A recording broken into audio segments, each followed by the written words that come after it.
All right. Good evening, everyone. Welcome back to another exciting week of Osborne Motors Endurance Challenge. Round number 6. We are in the back half of the season proper now. It's an endurance round at Fuji. Everybody's getting their outlaps completed as well as their first flyers of the open qualifying, which we're diving into right away. We're at Fuji International Speedway, or Fuji Speedway for those who are just catching on. Whereas we have a host of drivers joining in a little bit last minute. We have 30 minutes of open qualifying coming onto the books for us. All of our point sitters that I'm aware of currently existing where they should be. And we are going to celebrate a Veterans Day in style with some good old-fashioned motor racing. Let's take a quick look at who has set times so far in the LMP2 category. Tony Caicedo running at the front with a 134.86, and setting even faster lap times this time by Patrick Cantrell. Going to be not far behind him though with 135.07. Luc Plaisance is going to round out those three LMP2s that have set a lap time. He's right there. There's Luc Plaisance. In GT4, I almost said GT4. In GT3 Pro, we have Michael Doyen getting his lap time in a 140.86, and Tom Leeson just about a second behind him with a 141.53 in GT3 AM. Whole bunch of drivers piling in and having yet to set lap times. I'd go over our points, but while I have begged for help from Landon Orr, who does the points, on the website is currently down, so I can't take a look at any of them. I can speculate based off of last week's results, but I cannot say for certain, especially as we are going to apply. I think we're either having applied or about to apply another set of the drop rounds. We'll shake up those times, I think, pretty immensely. So, hope you're all having a fantastic November 11th.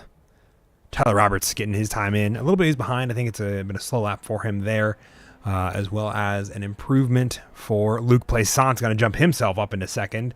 Still just behind Tony Caicedo, running a 133.76. Still improving his own time. Sorry, both Luc Plaisance and Patrick Cantrell within 0.02 of each other. 1.3408. And then a couple tenths beyond that. If I can get the actual lap time here. Hello? People are...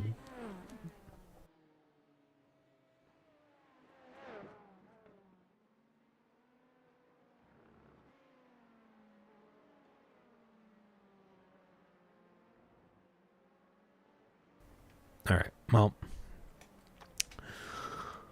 my kiddo's dropping stuff in the background. Tony Caicedo getting a black flag on his outlap for speeding in the pit lane. Charles Rote's going to go out as well. Joe Evers, I think he's on a flyer. Let's turn up on board with Joe Evers and give ourselves a ride along for Fuji. A pretty fantastic track here. We'll hop on board here as he sets his first proper flyer. You won't see him on the track map here. We have a few drivers that have set a time already floating around. We get through turn number 1 and 2, a fast set of corners, and then turning into Coca-Cola corner. That's turn number 4. And we have 5 and 6 as you go around this nice sweeping right-hander into the hairpin, as it were, for turn number 8, halfway through the lap. It's a quick lap here in the LMP2. Almost said LMP3. Geez, I'm still in my Saturday broadcast mode, it seems. And it is an equally fast lap in the GT3s, about only 8 to 10 seconds slower for GT3s over, or sorry, for, yeah, 8 to 10 seconds slower for the GT3s, who are going to be just behind the LMP2s. That's going to be a botch lap for Joe Evers, who has to avoid that spinning GT3. I think that was going to be Kevin Medina, if I had to take a gander. This final section, super technical, super hard for drivers, especially the GT3 drivers. We'll see make good use of their actual mechanical grip, as it's pretty slow, and they don't get a whole lot of time for the downforce. Now, the most interesting, or perhaps the most interesting on paper, least interesting for the driver, the longest start-finish stretch. It's about a mile, a little bit over, from the end of the last corner to the start of the next corner.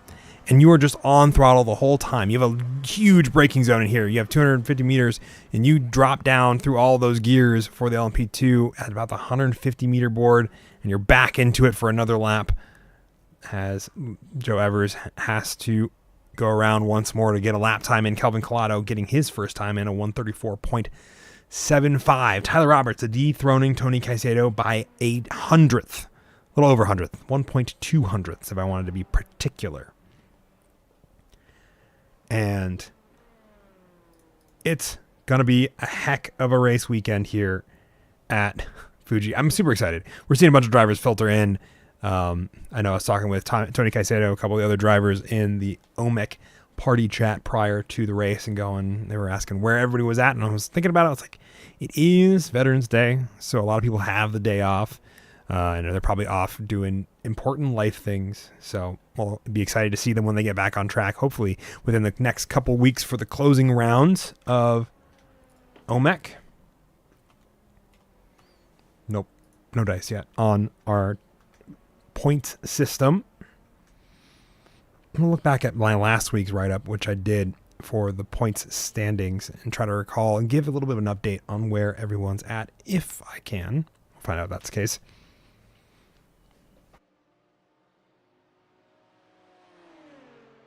Of the 3 people I talked about in that write-up, only one I see out on track right now is Joe Evers. Sets a 135.46, held up a little bit by some GT3 traffic, it looked like, throughout that lap.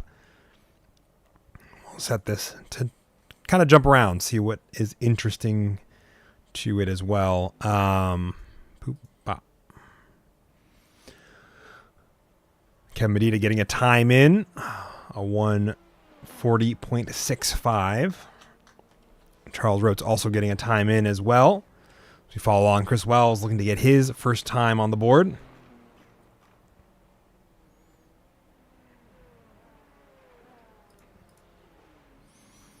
And a couple other drivers. Kelvin Collado looking to improve his time. Sean Roberts going to get out of the way to allow him a good lap at pace. Oh, we got an off-track Patrick Cantrell. We have Sean Roberts also diving through there. That's Patrick Cantrell right there. The 3 of those drivers that were all working their way through. I'm curious as to what happened there. I'm kind of letting the AI do its thing for the moment. I say AI, the algorithm that decides what to follow, do its thing for the moment. So I'm curious as to where it's going to put drivers. Now, this being open qualifying, for those of you who are unfamiliar with how that works, means all the drivers, much like real-life qualifying, everyone has access to the track, but they have to share it with others, which means, especially in this multi-class format, it's why you see the GT3s and hypercars of World Endurance Championship run at separate times, because the speed difference between those cars, and it's less so here with the LMP2s, but it's still an important distinction. The speed difference between these cars can make for some interesting qualifying laps in open practice, such as we're following along with Nate Sides as he gets around Kevin Medina.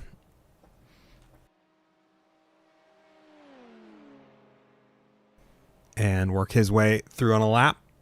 Did not get a better lap time this most recent time by, about a 10th slower.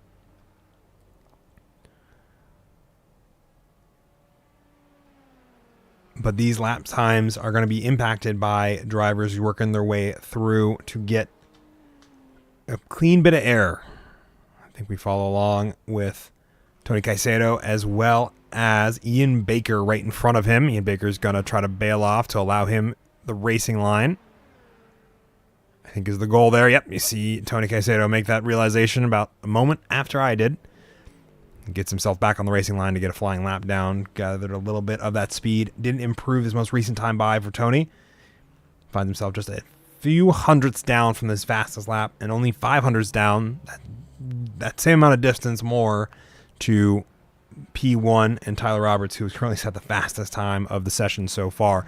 We're just under halfway in qualifying, and then we'll have 90 minutes of racing with the potential for a safety car. Whether or not we get one, I think will be pretty determinant on whether or not we have the timer set properly.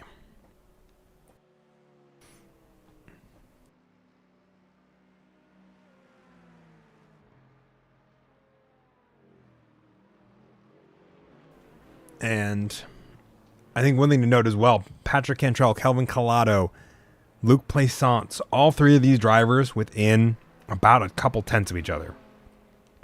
You have 134.09 for Patrick Cantrell.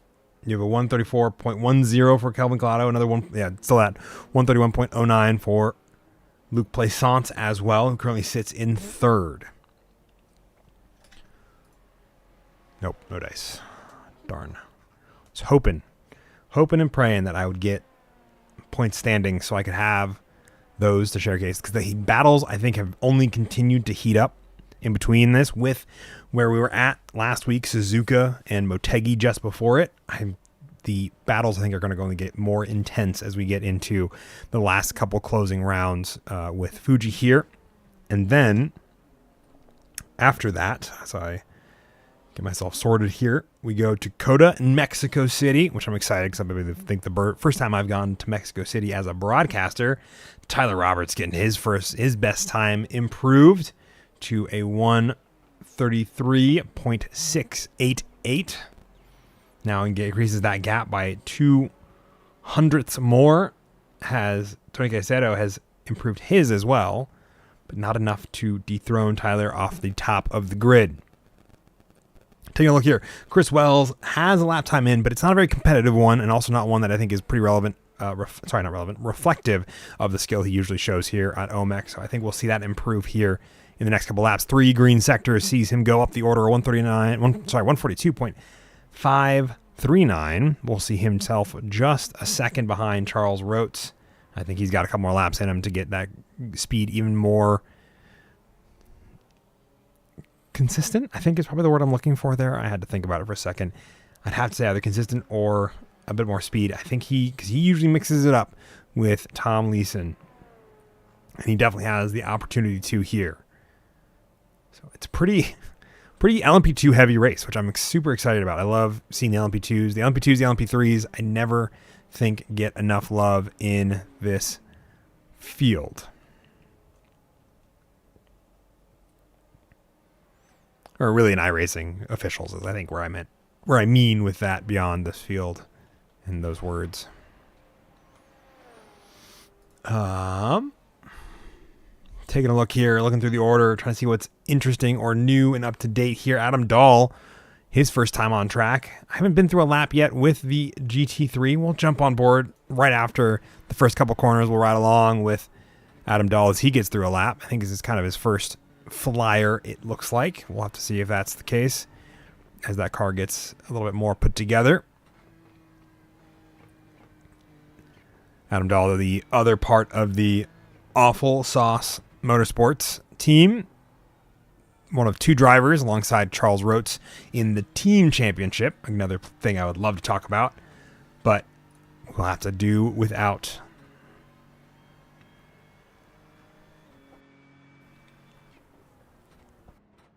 Chris Wells still improving his time as well. We get into the chicane. The chicane is, I think, one of the most divisive parts of this track for drivers. You have some that really love it. As I'm fighting to sneeze over here. Give me 1 second. I'm trying to see if it wants to actually sneeze or if it's just going to rest right behind my nostrils and taunt me. Okay, I think it's passed. Just like Joe Evers has gotten around Abdal here in this lap.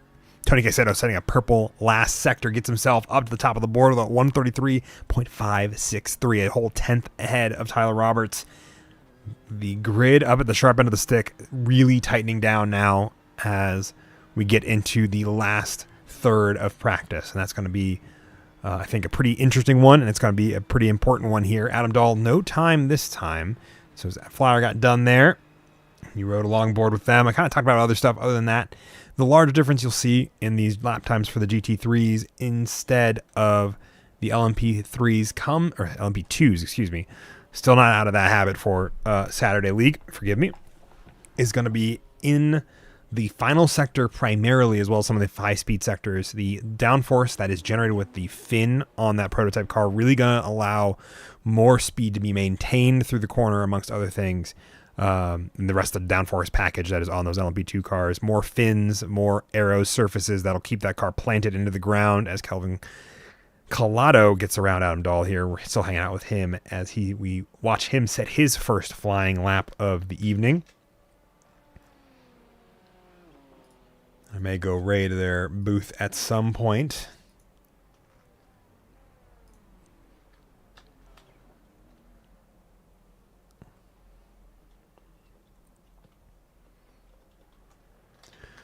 So, as we get through qualifying, important part to note here, we are an endurance race, so we'll have 90 minutes of racing action with potential for a safety car. My guess is, since I don't see one Kevin Hayes, that I'm guessing it won't be happening, because Kevin Hayes, I believe, is off on his honeymoon. So congrats to him from the OMEC booth.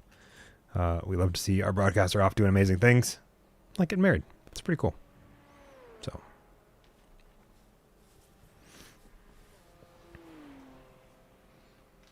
Kelvin Collado, purple first sector, but slower second and third sectors keeps him at about where he was prior to that lap. Adam Dahl gets lap time in at 143.78. I think his tires are finally starting to warm up, and he'll have a consistent lap time here coming up in this most recent lap time as well. Joe Evers improving on his lap time to 135.0. He's finding himself time here and there. Got a big mountain to climb, though, to reach up to where Tony Caicedo and Tyler Roberts are at the sharp end of that stick. Keep hoping. Keep hoping that the sneeze happens, and it's just eluding me. So we'll keep our eyes out for it, or our noses out, I guess would be the fun way to put that. All right. Looking at how this is improving. Nate Sides gets himself up to third, bumps Patrick Cantrell off the podium by 300ths as well. And then a little further back, Luc Plaisance and Kelvin, excuse me, do I have that right? Yeah, Luc Plaisance, Kelvin Collado still separated by 100th, which is insane.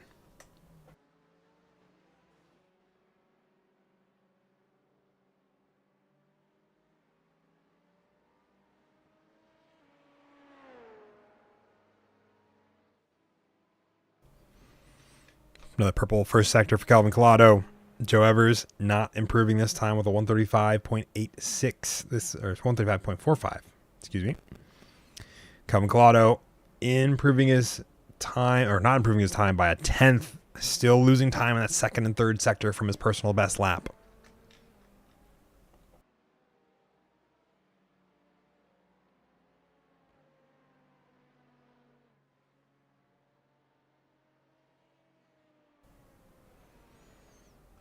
Keeping an eye on it. Only one driver yet to set on a lap time. That's going to be Nick Terrell as we get into the last 10 minutes of open quali. And that's going to see him fly off the track. I don't think he'll super happy about that. I think he's getting his tires warmed up and be my guess. So that's why he's not had a successful time there.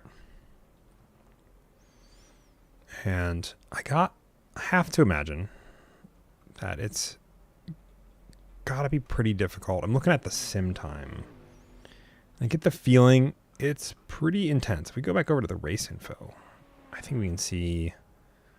Thought we could see some time here. I guess not. I'll go double check it. But it's going to be a fun sunrise race. Ian Baker getting slapped with a black flag penalty, I think, for his speeding through pit lane like some drivers. Other drivers improving. Tom Leeson extending his lead to Charles Rotes in the GT3 AM race. We have 3 GT3 Pro drivers, Andre Saba, Kevin Medina, and Michael Doyen. Michael Doyen showing huge appreciation for me, which I was super thankful for and did not expect. So thank you, kind sir, once again. I know I've said it to you, I think about a half dozen times, but here's one more.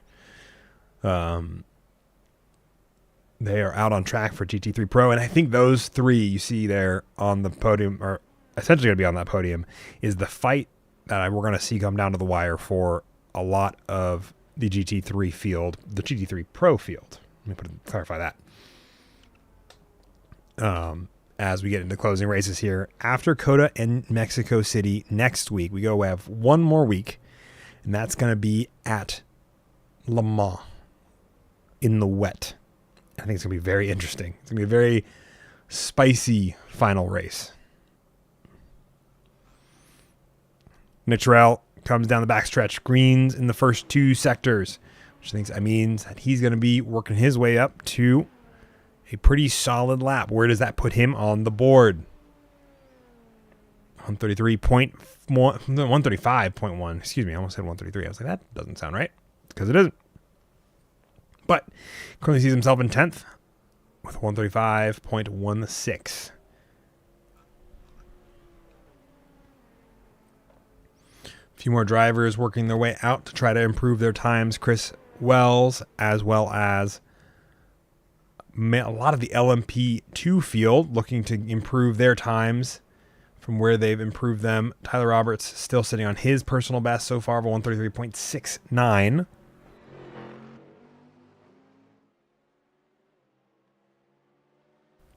Tom Leeson setting a purple first sector for his class.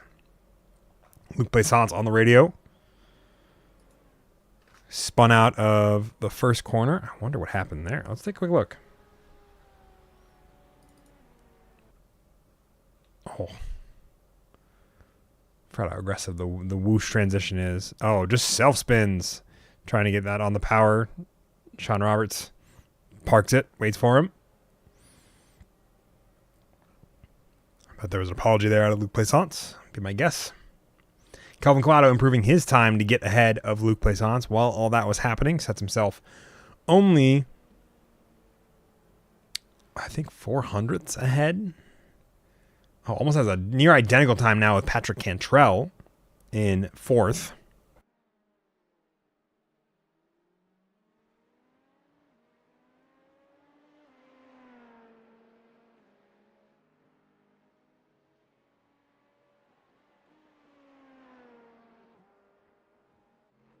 All right, I'm going to let the algorithm take us where it wants. Charles Rotes also looking to improve his time. Chris Wells able to do so on his most recent lap. Closes down that gap from himself to Charles Rotes. And Ian Baker looking to build up a little bit more of a gap than he has with Sean Roberts at the moment. 6,000th separating those 2 drivers as we get into the final 4 minutes of qualifying. Meaning we got about 2 laps and some change for drivers to get a lap time in. Luc Plaisance really pushing these tires, trying to get them warmed up. I think they're probably a little overheated at this point. You can see that smoke in the background.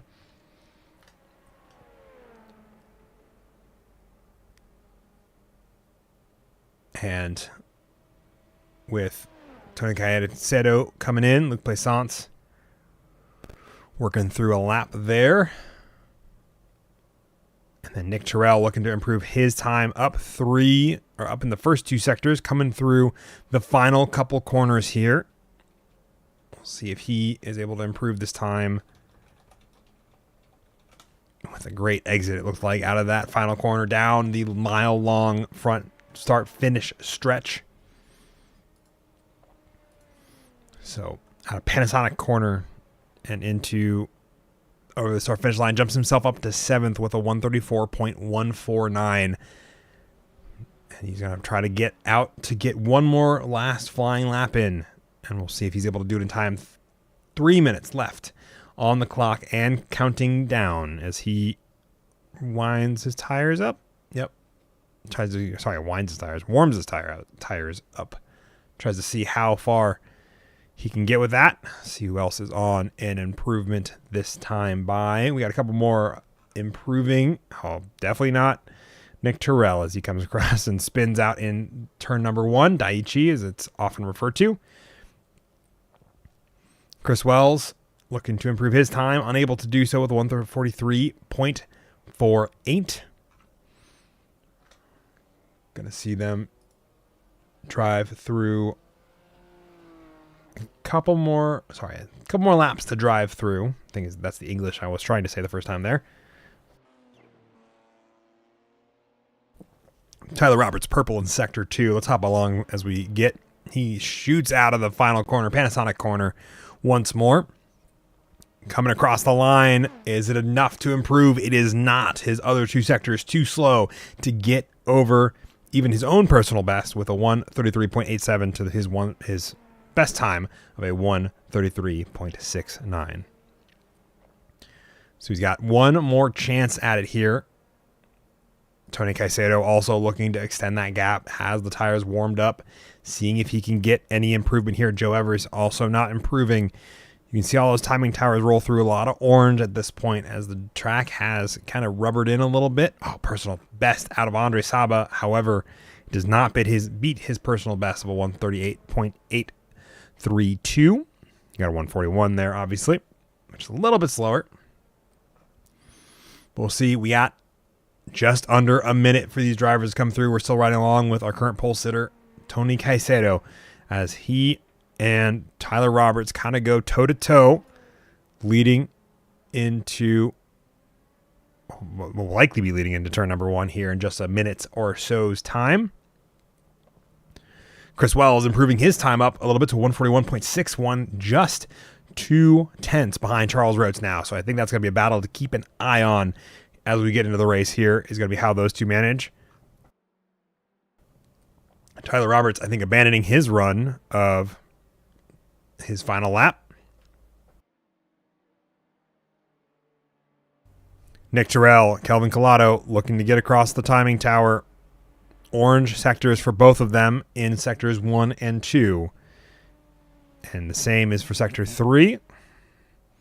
No improvement, or excuse me, there is a bit of an improvement there for Nick Terrell, but it is only marginal. Doesn't get him up the order any further. I think it might just be like hundreds or thousands of an improvement on his own time.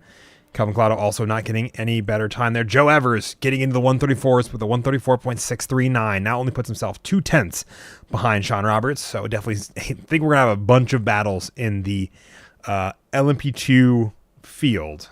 Will be, I think, the battles we're going to be spending a lot of time with in this endurance race this evening.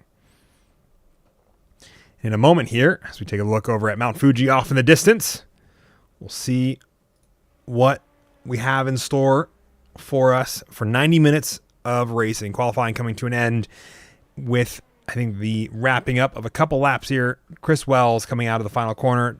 Tony Caicedo, I think, has come around to try to set one final lap time, one last shot for him to improve his time. He has nowhere to really go up because he's already at the top of the standings. But, Nick Terrell spinning in one of the final corners there. Nets corner, turn 15 out of the 16 corners, right before the final one, which is the one he's coming to now. Unfortunate for him. We'll see that lap time invalidated. Tony Caicedo holding on to it after it wants to slide out from under him. But we'll see if that was enough. Trying to see if Chris Wells did get a better time in with a 141.03. Puts himself just ahead of Charles Rhodes. Again, that battle between Chris Wells and Tom Leeson. Tony Caicedo diving into pit lane. We'll see that qualifying come to an end. 8 LMP3s, 3 GT3 Pros, 4 GT3 AMs. Great points for all of these drivers should they just take to the checkered flag regardless. It would be a great improvement for some of them if they have a drop round that has a 0. So, in just a moment, we'll be getting a grid, and then from there, we can see where everyone will be starting here in just a little, I'll say just a moment's time, or a little ways time, one of the two. There's some English there that I'm trying to say, not the most successfully, but I'm trying.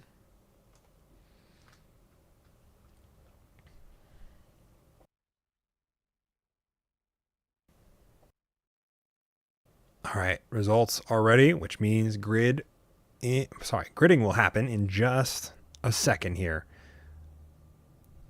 All right, so kicking it off will be Tony Caicedo, having set that fantastic 133.563.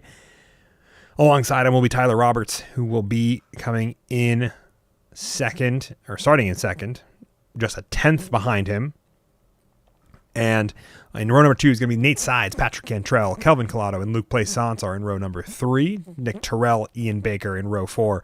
And rounding out the 10-car field for LMP2 is going to be Sean Roberts and Joe Evers.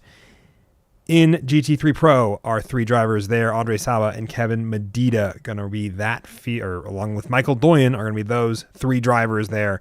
Each one of them, I think, vying for those podium spots in the championship standings at this point. And a fantastic set of driving to do at the same time. Tom Leeson is going to lead off GT3 AM, more or less alongside Chris Wells, Charles Rose, and Adam Dahl, rounding out those 4 drivers for this race. Always, it's really fun, and I'm super excited to see Veterans United's Michael Doyen out there on Veterans Day. I feel like it's very appropriate. So we'll see them start in the chicane, if I've got this right. Let me see if I can bump up to the... we have the Mustang safety car. We're starting in the chicane, so they'll be going around the chicane to start, which will always work out super well.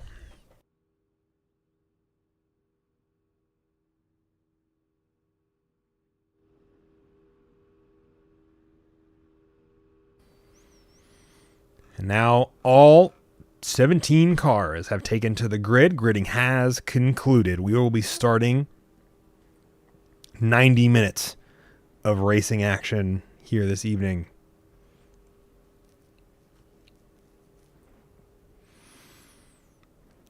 We'll see how the launch goes as we come around to the checkered flag here in just a moment's time. Do I have my grid? I do have my grid, so we can go watch them go flying over it here in a moment. Michael Doyen labeled as crashed. I don't think that's true. He's just doing a quick burnout. We'll ride along board for that, apparently, as we get going here with the GT3 field. Giving a little bit of space to the LMP2 is always a good thing to do. One of the benefits I love about multi-class is that the giving yourself space, I think, always seems to work out really well.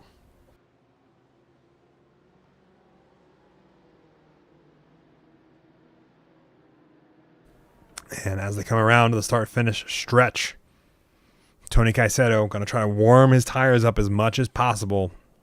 This Mustang safety car will peel in right at the last possible moment, shotgun itself over kind of that runoffs patch in between the pit entry line and where the pit lane actually starts. And then we will wait for these red lights to pop on, and that will mean that racing action can commence because everybody drives or really goes on green. 10-car field and LMP2 going to bunch up, get set to go here in a moment's time as we hang out. It's going to be such a long drive down here because it's already slow. We're going to wait for that green flag. Tony Caicedo running them as slow as possible. The green flag flies and away they go. Just sprinting down the start-finish stretch, and it's going to be a great launch for Tony Caicedo. Keeps himself about a tenth ahead of Tyler Roberts, but he's having a little bit of network issues. Going into turn number 1, too wide for all those drivers. Hopping back. Everybody seems to have gotten through all 10 drivers. We're going to hop into GT3 Pro, and it's a madhouse in GT3 Pro and GT3 AM. Adam Dahl looking for the opening there. Chris Wells also having a great run to keep himself up in second ahead of Charles Rhodes. We'll see all those drivers as they started, with the exception of Adam Dahl and Charles Rhodes. Nate Sides getting around Tyler Roberts while all that was happening. Finds himself off track pretty early on. Nick Terrell getting passed by Ian Baker. Ian Baker having a good run throughout throughout the middle sector, I should say. Coming down to Dunlop corner. There's a big old Dunlop sign that we're right under, so you're not going to see it this time around, but in one of these later shots, you'll see it. That dictates where that corner is. You can see in the background, Andre Saba and the rest of the GT3 field going to work their way through the chicane as well. We're doing the WEC format, which means it has a chicane, which we've talked about it in the pre-show. Some drivers love it. Some drivers hate it. I think it does make for unique racing either way. Looking at Tom Leeson, who is currently still holding off Chris Wells by a decent margin. Oh, Chris Wells, speaking of, finds himself in the barrier. Did he hit the barrier? I'm going to have to go back and look. I think he did. I'm trying to figure out what happened there. I think he got on the gas just a little too early. Let's see what happened. Let's ride along board. We got a little bit of time. Oh, you can see it right here. That rotation already too much as that wheel has gotten straight, and then he is just catching it just a brief moment too late. Ooh, at least a small hit there. Will find himself on the outside there. He keeps that car going the right direction, though, a few seconds behind. And other than that, Sean Roberts, Ian Baker swapping places as well. Following back up to the top of the field, Tyler Roberts, Nate Sides, and Tony Caicedo currently on the podium.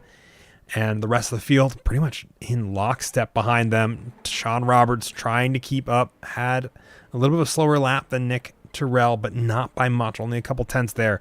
And that couple tenths still being only separated by a couple tenths, I should say, between these two drivers at this point as they go into the braking zone for Dunlop Corner and the chicane. And this is kind of the back half. There's about a second gap between Luke Plaisance, who's at the front of this train of cars, and almost to 2 seconds now to Patrick Cantrell, who's desperately hanging out with his teammate of Project Zoomies Racing, Tyler Roberts. These two drivers separated by another second gap up to Nate Sides, who's currently trying to see if he can get past or keep up with Tony Caicedo, who finds himself at the lead of this race by a pretty hefty margin to start. Hopping back a little ways, I'm going to keep an eye on the GT3 Pro category. Andre Saba, Michael Doyen, as well as Kevin Medina, all three of them within a second of each other and about 2 seconds overall. Let's ride on board. It's been a while since I heard the beautiful whine of a Porsche GT3 engine, one that I always love to hear. Looking at good and improved lap times for most of these drivers. Tony Caicedo setting his personal best as well for the race.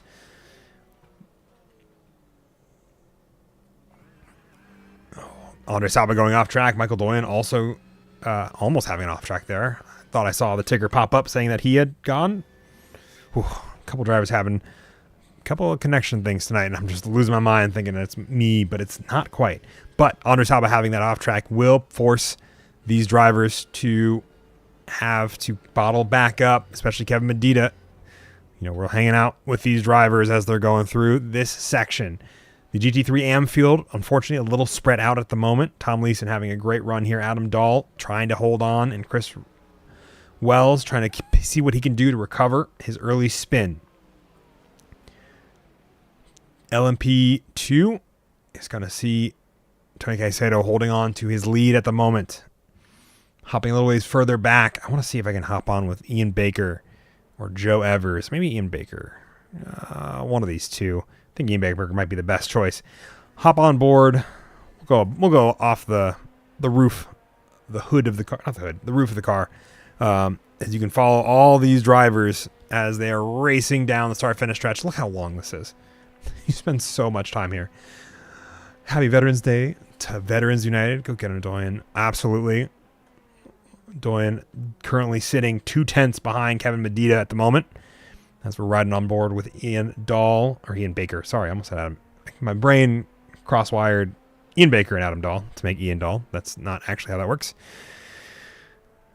Ian Baker, who's at the tail end of these 5 LMP2 cars, all within a couple tenths of each other and having a pretty solid battle. I see a couple off tracks, but they get resolved before they get actually flagged as off tracks. But the battle in GT3 is gonna heat up, and I gotta keep an eye on this one because a couple tenths of each other. Look at that, all 3 of them in the same screen. See if I can ride along with Kevin Medina in terms of who we focus on for these 3 drivers. All 3 of them within a couple tenths. Kevin Medina really making Andre Saba sweat up there at the front of the racetrack. Both of them within about a 100th of each other. Andre and Kevin, and Michael Doyen setting 3 tenths faster to catch right back up to these drivers and really improve his pace there. Coming into the chicane after Dunlop Corner once again. He's going to see Tom Leeson also hanging out about a second behind them, running a 140.91, the fastest of any GT3 AM. And as 3-3 duke it out, we Might see...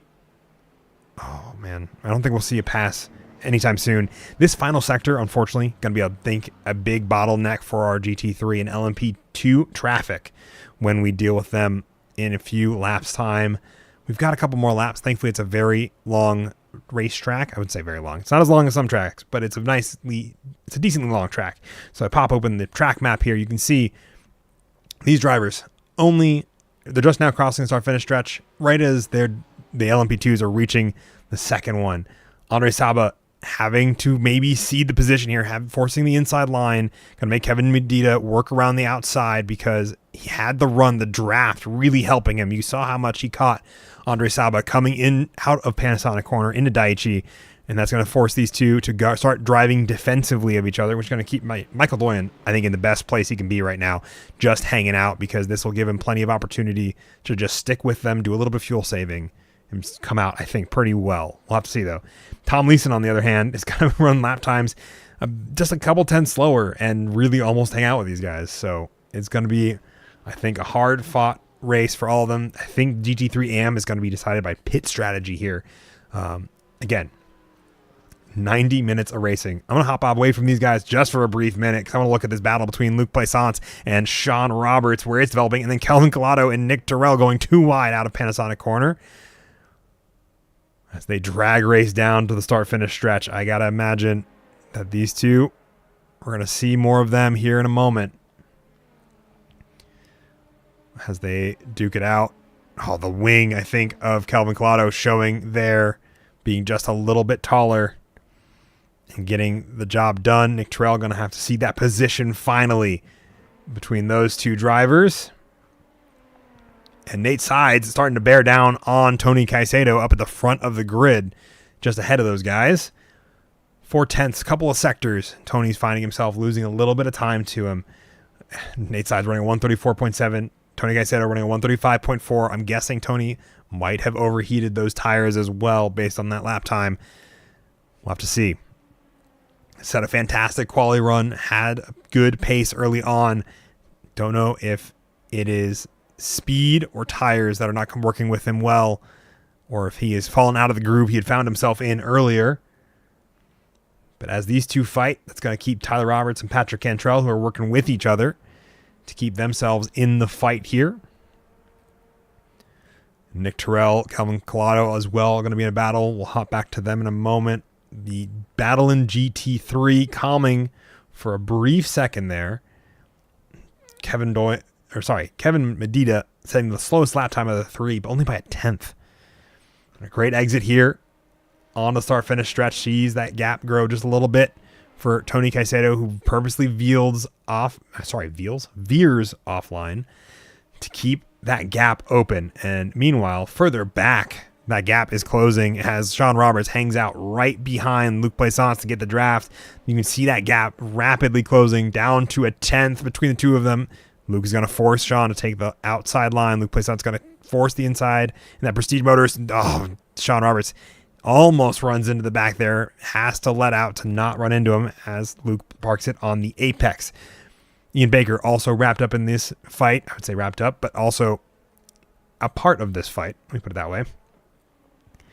And continuing to move forward. Nick and Kelvin once again swapping spots, happening just a moment ago. We saw a litany of them.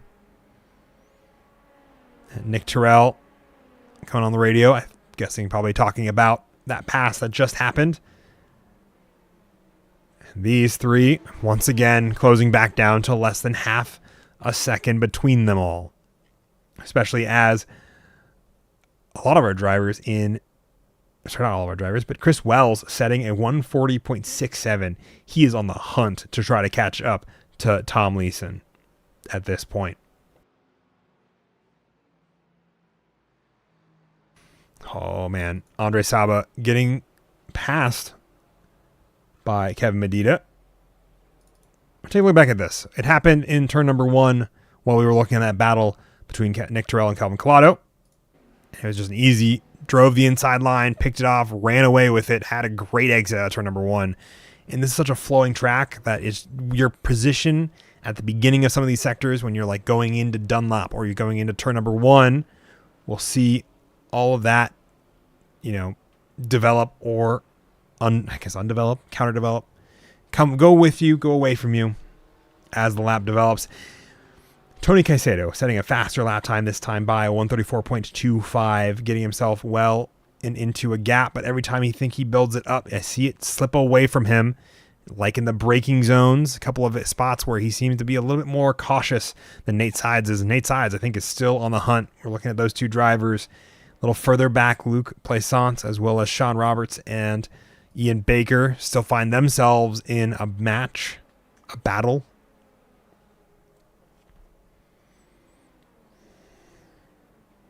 Cool. My mother texted me to let me know that she got home safely. Wonderful. Thanks, Mom.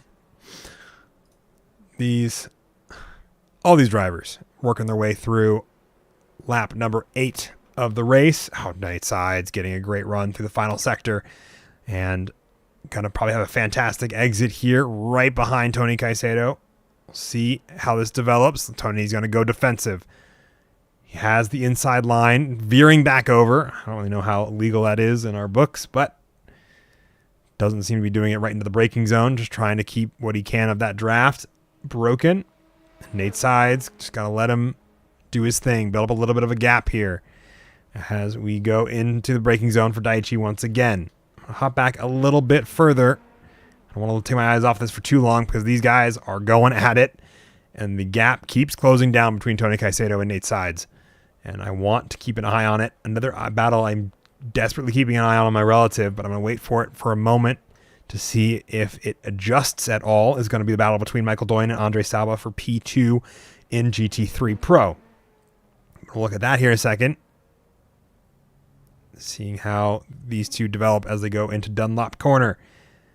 I got to change over. Michael Doyen, 2/10 behind Andre Saba. A great exit out of Panasonic Corner. I think we'll see him rapidly closing that down. Oh my gosh, down to a 10th.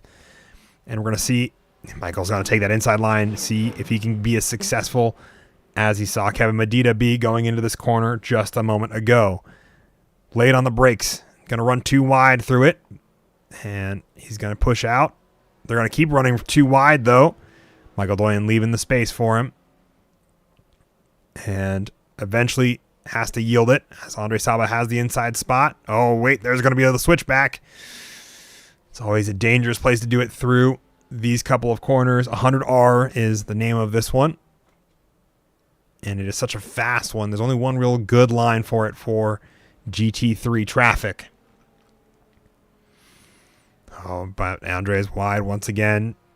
Michael Doyen now putting the pressure on. I want to see. Oh, there's the look. The late lunge into the Dunlop corner before the chicane. He's going to get the move done. You can see that rearview mirror where Andre Saba is right behind him, though. And he will get that position taken, going up to P2 from where he started for the moment as we come through the final couple corners into nets. And then finally Panasonic to round out a lap. So, with that battle done, Nate Sides, Tony Caicedo, I can never leave them alone for too long. These two still duking it out. Pop on to the tail end of this car. You can see Nate Sides in the rearview mirror, or say what would be a proverbial rearview mirror. How much later Nate Sides gets on the brakes than Tony Caicedo does. That's where all the time that he seems to be making up is in these braking zones. See how quickly he kind of closes into that rear bumper of Tony Caicedo. And these guys have built up a sizable gap, about 4 seconds between Nate Sides and Tyler Roberts. And Tyler Roberts working together with Patrick Cantrell and Nick Terrell now hanging out with them to keep moving forward as well. Andre Saba losing a little bit of time here. I wonder if there's not an issue of some kind. I say an issue is the correct verbiage there. Tony Caicedo once again going defensive into what will be Daiichi. Right behind, or a little ways behind them, Ian Baker and Sean Roberts within a couple tenths of a second here. These two have been ebbing and flowing, I think is the correct way to say that. Sean Roberts almost having a look to get past Luke Plaisance, but he's going to run wide in turn number 1. Sean Roberts and Ian Baker going to end up running 2x2 up through Coca-Cola corner. Oh, big moment over that actual inside curbing. We'll see him hold on to the spot for now. These two still going to be duking it out over the next couple of corners, I'm sure. See if they get any further.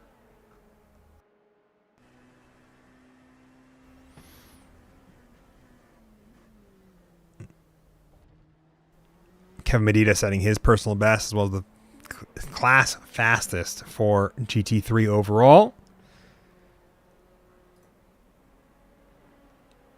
Yeah, I'm going to keep an eye on this. I have a battle developing. Adam Dahl, Charles Rhodes, teammates in GT3 AM. I was going to say they were pretty close, but I think... Oh, there's the look as they get through turn number 1. I think Adam Dahl is ceding the position, letting his teammate work through. Now that he's found a little bit more pace in the back half, I would say back half, not even. So we get into the 20-minute marker. 20 minutes down, an hour and 10 minutes to go.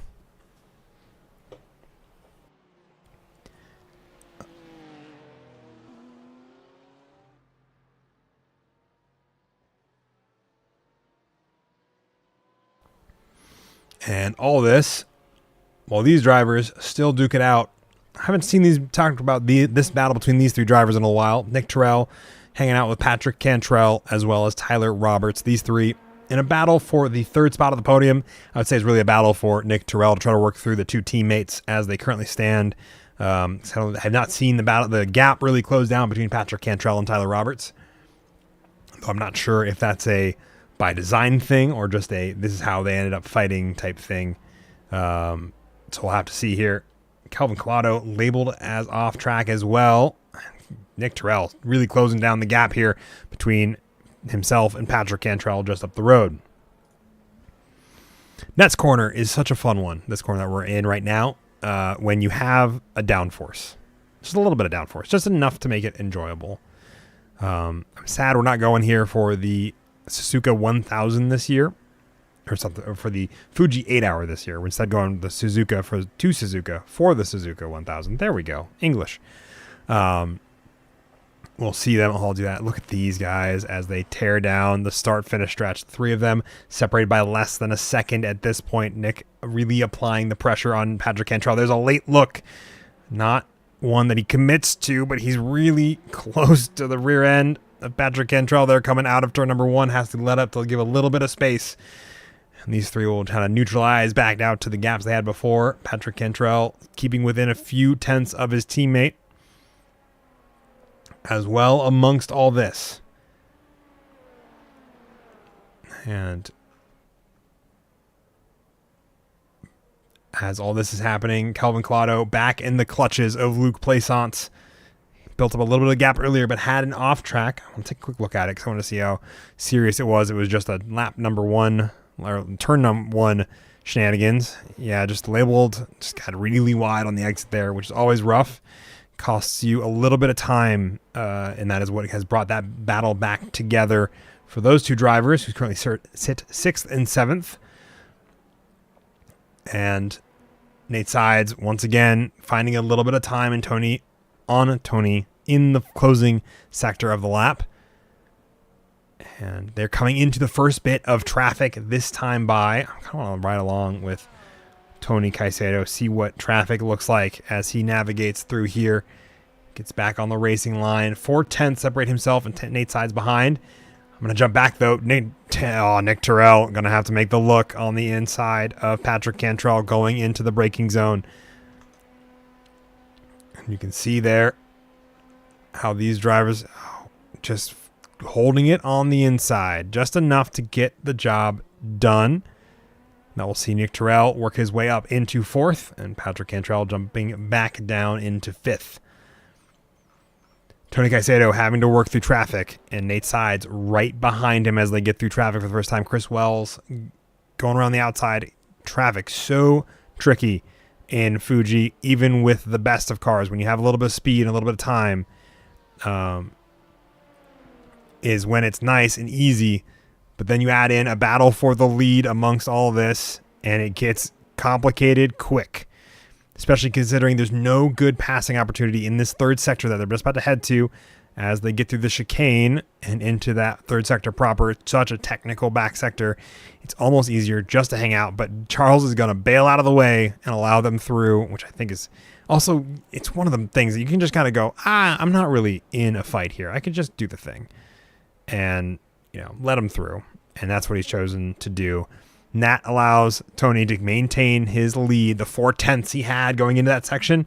The 4/10 he walks away with at the end of dealing with the bulk of GT3 AM. Not so lucky, however, Tyler Roberts, who finds himself with a LMP2 riding right behind him and is going to go around on the inside as well. And he finds himself once again having to brake. Gonna try to get around, unable to do so. And that will see Nick Terrell get around both of the Project Zoomies cars without too much of a hassle. Same second verse, same as the first is how they say it, but now he has to get through traffic without killing them. And this traffic situation is also going to bring the fight with Chris Wells and Adam Dahl almost back into a second of each other as Nick Terrell tries to find his way around Adam Dahl without causing too much commotion. Adam Dahl forced wide as Tyler Roberts works his way through. Keep an eye on all this. Nate Sides, Tony Caicedo currently about to run into GT3 AM leader traffic of Tom Leeson, who's kind of been on his own for the most part. Had a pretty fantastic run. Great consistency from Tom Leeson. We'll see him do that. I'm watching the rest of these drivers work their way through this traffic at the moment. Patrick Cantrell going to go wide and try to get around his teammate. I don't know if that's by design or just how they're driving. It is a motor race, Toto. You do have to race. We'll see him follow the GT3 through and then eventually bail on the inside to get that position done. That's going to give him a great exit compared to Tyler Roberts. Will it be enough to swap positions? We'll have to see here. Meanwhile, Tony Caicedo setting his personal fastest of the race with a 1:34.16. 25 minutes down, an hour and 5 minutes to go. 24 minutes down, an hour and 6 minutes to go. And nothing but time. Late on the brakes, locking up the brakes for Tyler Roberts. Is going to see Patrick Cantrell end up alongside him as they go into Coca-Cola Corner. This is a sketchy place to do it. One of the only kind of battles on track between two teammates. We'll see Patrick Cantrell stick it around the outside to hold on to the position. Tyler Roberts eventually lifting to not fight that too much further. Hopping back up to the front of the grid, it has Tony Caicedo, Nate Sides find themselves within 0.3 of each other once again and trying to get around Tom Leeson for the lead, or not for the lead, but anything, to hold on to the lead of LMP2. And Tony, the one good spot to pass is right where Tony has done it, and that is the only spot you will get, and you got to make the most of it while you can. Nate Sides, however, going to go around the long way around nets, which will probably slow him. I'd say slow him down a little bit, but I think Tony also slowing himself down with that slide. And once again, a little bit bigger this time. But the gap remains at about 0.7. Battles up and down the grid, kind of coming and going in terms of flow. Looking further back, Calvin Collado and Tyler Roberts has come into a bit of a battle, as well as Patrick Cantrell. Those three now within a second of each other and about 2 seconds overall. And one we've not seen for a while, unfortunately due to the spin earlier, but Chris Wells now finds himself right behind Adam Dahl for P3 in GT3 AM. See how this develops. Joe Evers is going to have to try to work around them as well from where he's sitting at the tail end of GT or LMP2. He's going to work his way around the inside. Probably not the way he meant to, but it's the way he got. In the process, Adam Dahl, I don't think he's going to fight Chris Wells. Never mind. He is going to fight Chris Wells going into the braking zone. That's going to cost both of them a little bit of time, but it's going to put Chris Wells on the inside here. So they're going to run too wide for a little while until they figure it out. Adam Dahl continuing to press his luck and push the issue. It's going to be late. Who's latest on the brakes? It's going to be Adam Dahl, who keeps it on the inside, but has to brake a little bit extra to not run into Chris Wells. You're going to see the two of them race side by side, and I think Adam Dahl finally is going to lose out that position after a good set of defense. Speaking of a good set of defense, Tony Caicedo trying to get through now GT3 Pro. He's got the start-finish stretch to see how many cars he can get around. The LMP2s, especially after their update to make them more in line with the current regulations, are unfortunately a bit of a bear to get around LMP or GT3 vehicles. It's not impossible. It's just never as easy as you want it to be. So it never feels like quite like you want it to be. And oh my gosh, late on the brakes for Nate Sides as he works his way through trying to get around Andre Saba. Now Tony lunges on the inside of Michael Doyen to try to get around him. Michael Doyen giving him the space to do it, and as well as the competitor right behind him, Calvin Collado, and Tyler Roberts right in the background of this shot, though, or just back down the road. There we go. Those are the words. Find themselves in a bit of a heated fight. They were almost not in contact, but they were within a second or a tenth of each other. Tony Caicedo on the mic, probably to apologize for the late lunge that he did, knowing Tony. It's going to see him work his way around. Keeps it up.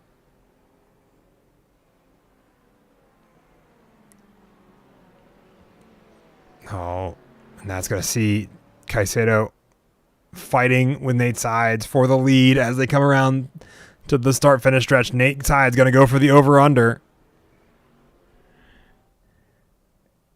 And it looks like, I think Tony's going in. Nope, not going in a pit. Let's ride along board with Nate Sides. See what this looks like from the on board here. Oh, not that on board. That on board. Oh, fighting around, looking for the over-under. Doesn't get it done. The fence from Tony Caicedo keeps him within a tenth. These two going at it. A couple other battles on the racetrack. Nick Terrell setting the fastest lap overall with a 134.13, about 300ths faster than Tony Caicedo, who's still at the top of the list. After working his way through traffic, they find themselves free and clear. And now Nick Terrell working his way through. Keeping an eye on these two drivers. The biggest battle on track. The next one probably going to be between Andre and Michael Doyen as a result of traffic, I think, getting wrapped up with those drivers. Excuse me. And that's going to bring that battle down to a few tenths as LMP2 traffic works its way through. Tony Caicedo having a struggle in this third sector here. And Nate Sides chewing at the bit to get around him to try to take over the lead of this race. Makes the look. Doesn't keep it. Holds onto it to keep the momentum throughout the final corner. Big bump over the curbs there is going to cause that gap to close down for Nate, from Nate Sides to Tony. Tony once again going on the defensive, keeping that inside line as they go over the start-finish line. 30 minutes left on the clock. 30 minutes down. 100 minutes. An hour left. There we go. Jeez. We'll see those drivers to still have an hour to figure out where they're going. Jeez. You talk good about my ability to do something one time, and I need to immediately prove why you're wrong by just being the worst. This isn't a bit, but I do find it amusing. Michael Doyen gone off track for a second. I think this is a turn one. Another turn one off track there. And the answer is yes. So nothing, no harm, no foul. These two still at it. Luke Plaisance and Kelvin Collado also in it at the moment. Both within a few tenths. I'm going to hop back up to this battle for the lead because it has gone nowhere. And these two are still just looking to see where they can make up the time to close down between each other. Oh, wrong car. There we go. You can see how close Nate Sides is. You can see it. You could see it when I was on board with him just a moment ago. You can see it again when I'm on board with him now as they get through the final corner, Panasonic corner, back out on the start-finish stretch. Tony Caicedo once again having to play defensive. I'm super curious what happened there. Luke Plaisance hopping on the radio. That gap opening up to 4/10. I don't know that I can really look at it very well at this point. Oh, looking to get around traffic. That was probably what he was talking about there. The 4/10 separating those two drivers.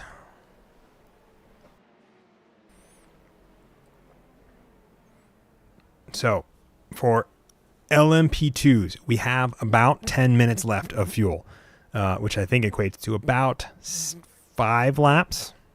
1 minute 30, 3 minutes, 4 minutes 30, 6 minutes. 8 or 9. No, sorry, 7 laps. There we go. That was close. 7 laps for LMP2s before they have to come in. My guess, unless I do a lot of fuel saving, which Nate Sides might have, because he spent a lot of time, I think, hanging out in the draft of Tony Caicedo early on in this stint. I get the feeling we'll see him go an extra lap than what Tony is doing. Not for certain, but I think it's probable at this point, as these two still are duking it out. Tony's struggling with the rear of this car in this final sector. I think it's got less of a wing than Nate Sides does. Nate Sides looking to make the move, but doesn't have the gap to do it. Losing a little bit of time here on the exit.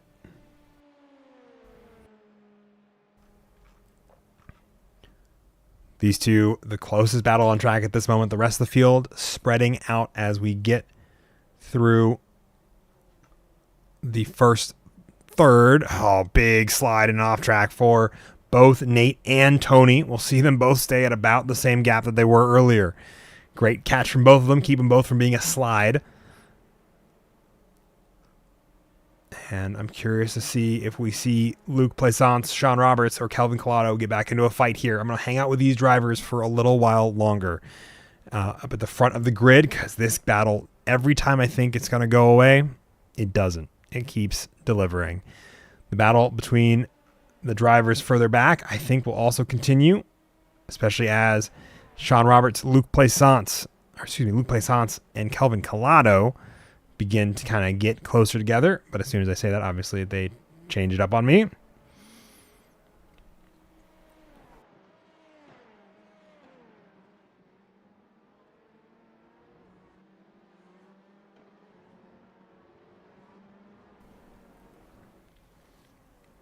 Another battle we'll keep an eye on the relative for the moment, and we'll get back to it as it gets closer, is going to be the battle between Michael Doyen and Andre Saba, back within a second, is what it looks like to me on my end.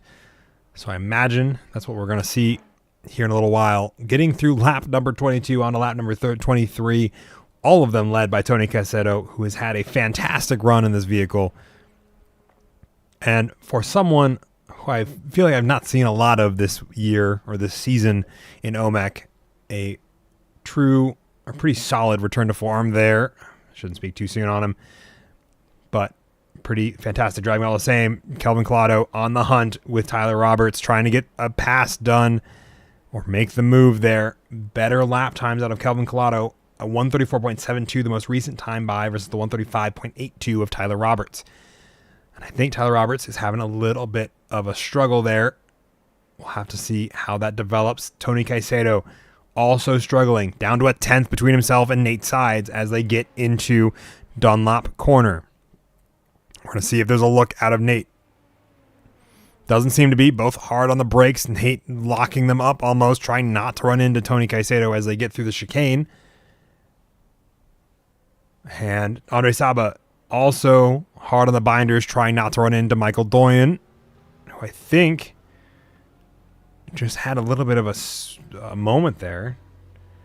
I'm super curious. Hold on, let me back up. I just want to take a look. This is just an inquiry, a question. What happened there? I wonder if he was serving a slowdown. Yeah, it might have been a slowdown. Looks like it. All right. Anyway.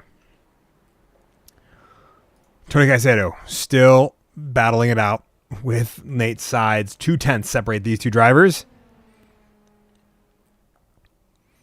As we get further and further in.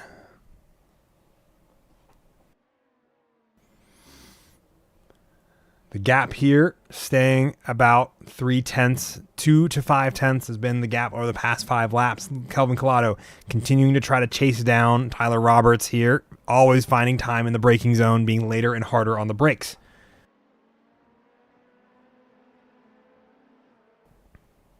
See these drivers continue to duke it out between each other. Oh, Nate Sides once again continuing to keep Tony honest there at the front of the field. Every time I look away, these two just keep bringing me back to battling and the fight there. Andre Saba, once again, also trying to find time there. 5/10, separating those drivers between Michael Doyle and Andre Saba. And the battle between Kelvin Collado, Tyler Roberts, and Luc Plaisance also continues once more, especially as Luc Plaisance makes up a little bit of time to Kelvin Collado. I almost said Andre Saba, and I was like, that ain't right. Fantastic run out of the final corner for Tony Caicedo. I think we'll see him hold on. Oh, never mind. That gap kind of fluctuating pretty heavily. Nate having a great run out of the final corner here. We'll see them duke it out. I got to imagine Nate's fuel saving at this point. He's hanging out, staying at 0.3, seeing what he can build up in terms of a gap. We're getting into the fuel window now for these LMP2 drivers. Luc Plaisance hunting down Kelvin Collado as well in the process. See if there's a look going into turn number 1. 0.3 between these drivers as they get through. Oh, big moment on the brakes there for Luc Plaisance. I say big moment. Looked a little concerning for me, is what I think I really mean by that. And these drivers scaring me with these numbers, the relative jumping all over the place for the battle between Tony Caicedo and Nate Sides. I'm coming back to it once more. And they get into Dunlop corner one more time to keep up with this fight with each other. They've been having a great run. And such clean inputs from both of them. While this is happening, I want to keep this in the back of our back pockets. We still have 50 minutes. Nope. 40 minutes. Nope. I had it right the first time. 50 minutes of racing left. 50 plus 40 is 130. Or is hour 30. We have 50 minutes of racing left. Over the course of the past 20 minutes or so, as these two have been duking it out, they've slowly seen their time chip away from Nick Terrell, who's running about 1/10 of a lap faster. You now see him in the background of this shot as you're going your way, as they are working their way, down the start-finish stretch. And I want that to be something you guys keep an eye on as we get into the back half of this race, especially as he set the fastest time in the race so far, 1:34.13, 0.03 faster again than Tony Caicedo. And I'm going to jump over to this battle between Kelvin Collado, Tyler Roberts, Luc Plaisance, all of these three drivers now all within a second of each other. As we get into the start-finish line, Tyler Roberts having to serve a slowdown penalty as well amongst all this. We'll see Kelvin Collado get around Tyler Roberts. See if Luc Plaisance also wants to join him.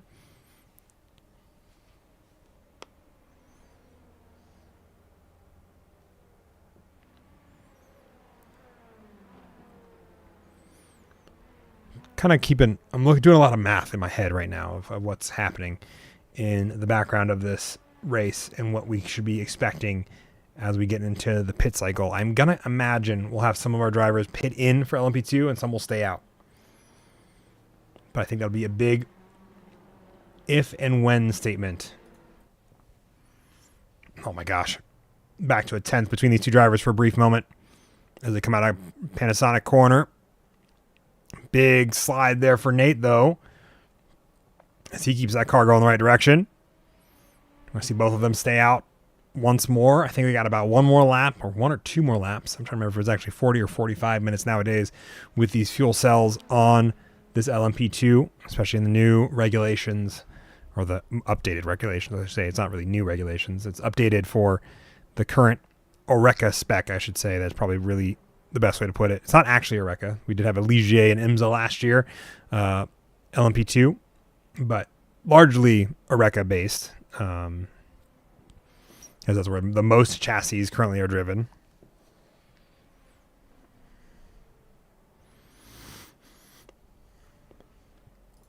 Luke Plaisance on the hunt to try to get around Tyler Roberts as well. Andre Saba also trying to keep up with Michael Doyen, who's only 2 seconds behind Kevin Medina. Let's not rule out. This battle for the podium, I think, will also be decided in GT3 Pro by pit cycles. Oh, late on the brakes for Andre Saba. He's going to try to make the look. Doesn't get it done successfully. Excuse me. And we'll see him tuck in line behind Michael Doyen. Now, this should be a one-stopper for both our LMP3s as well as our LMP2s and GT3s. But when they come in to do their pit stop is going to be important. They have to make the 45 minutes in order to get it done successfully. I keep on coming back to these guys. I keep on waiting to see when Nate Sides is going to pull that trigger. Hanging out with him as well as Tony Caicedo as they get back through GT3 traffic for the second time. Adam Dahl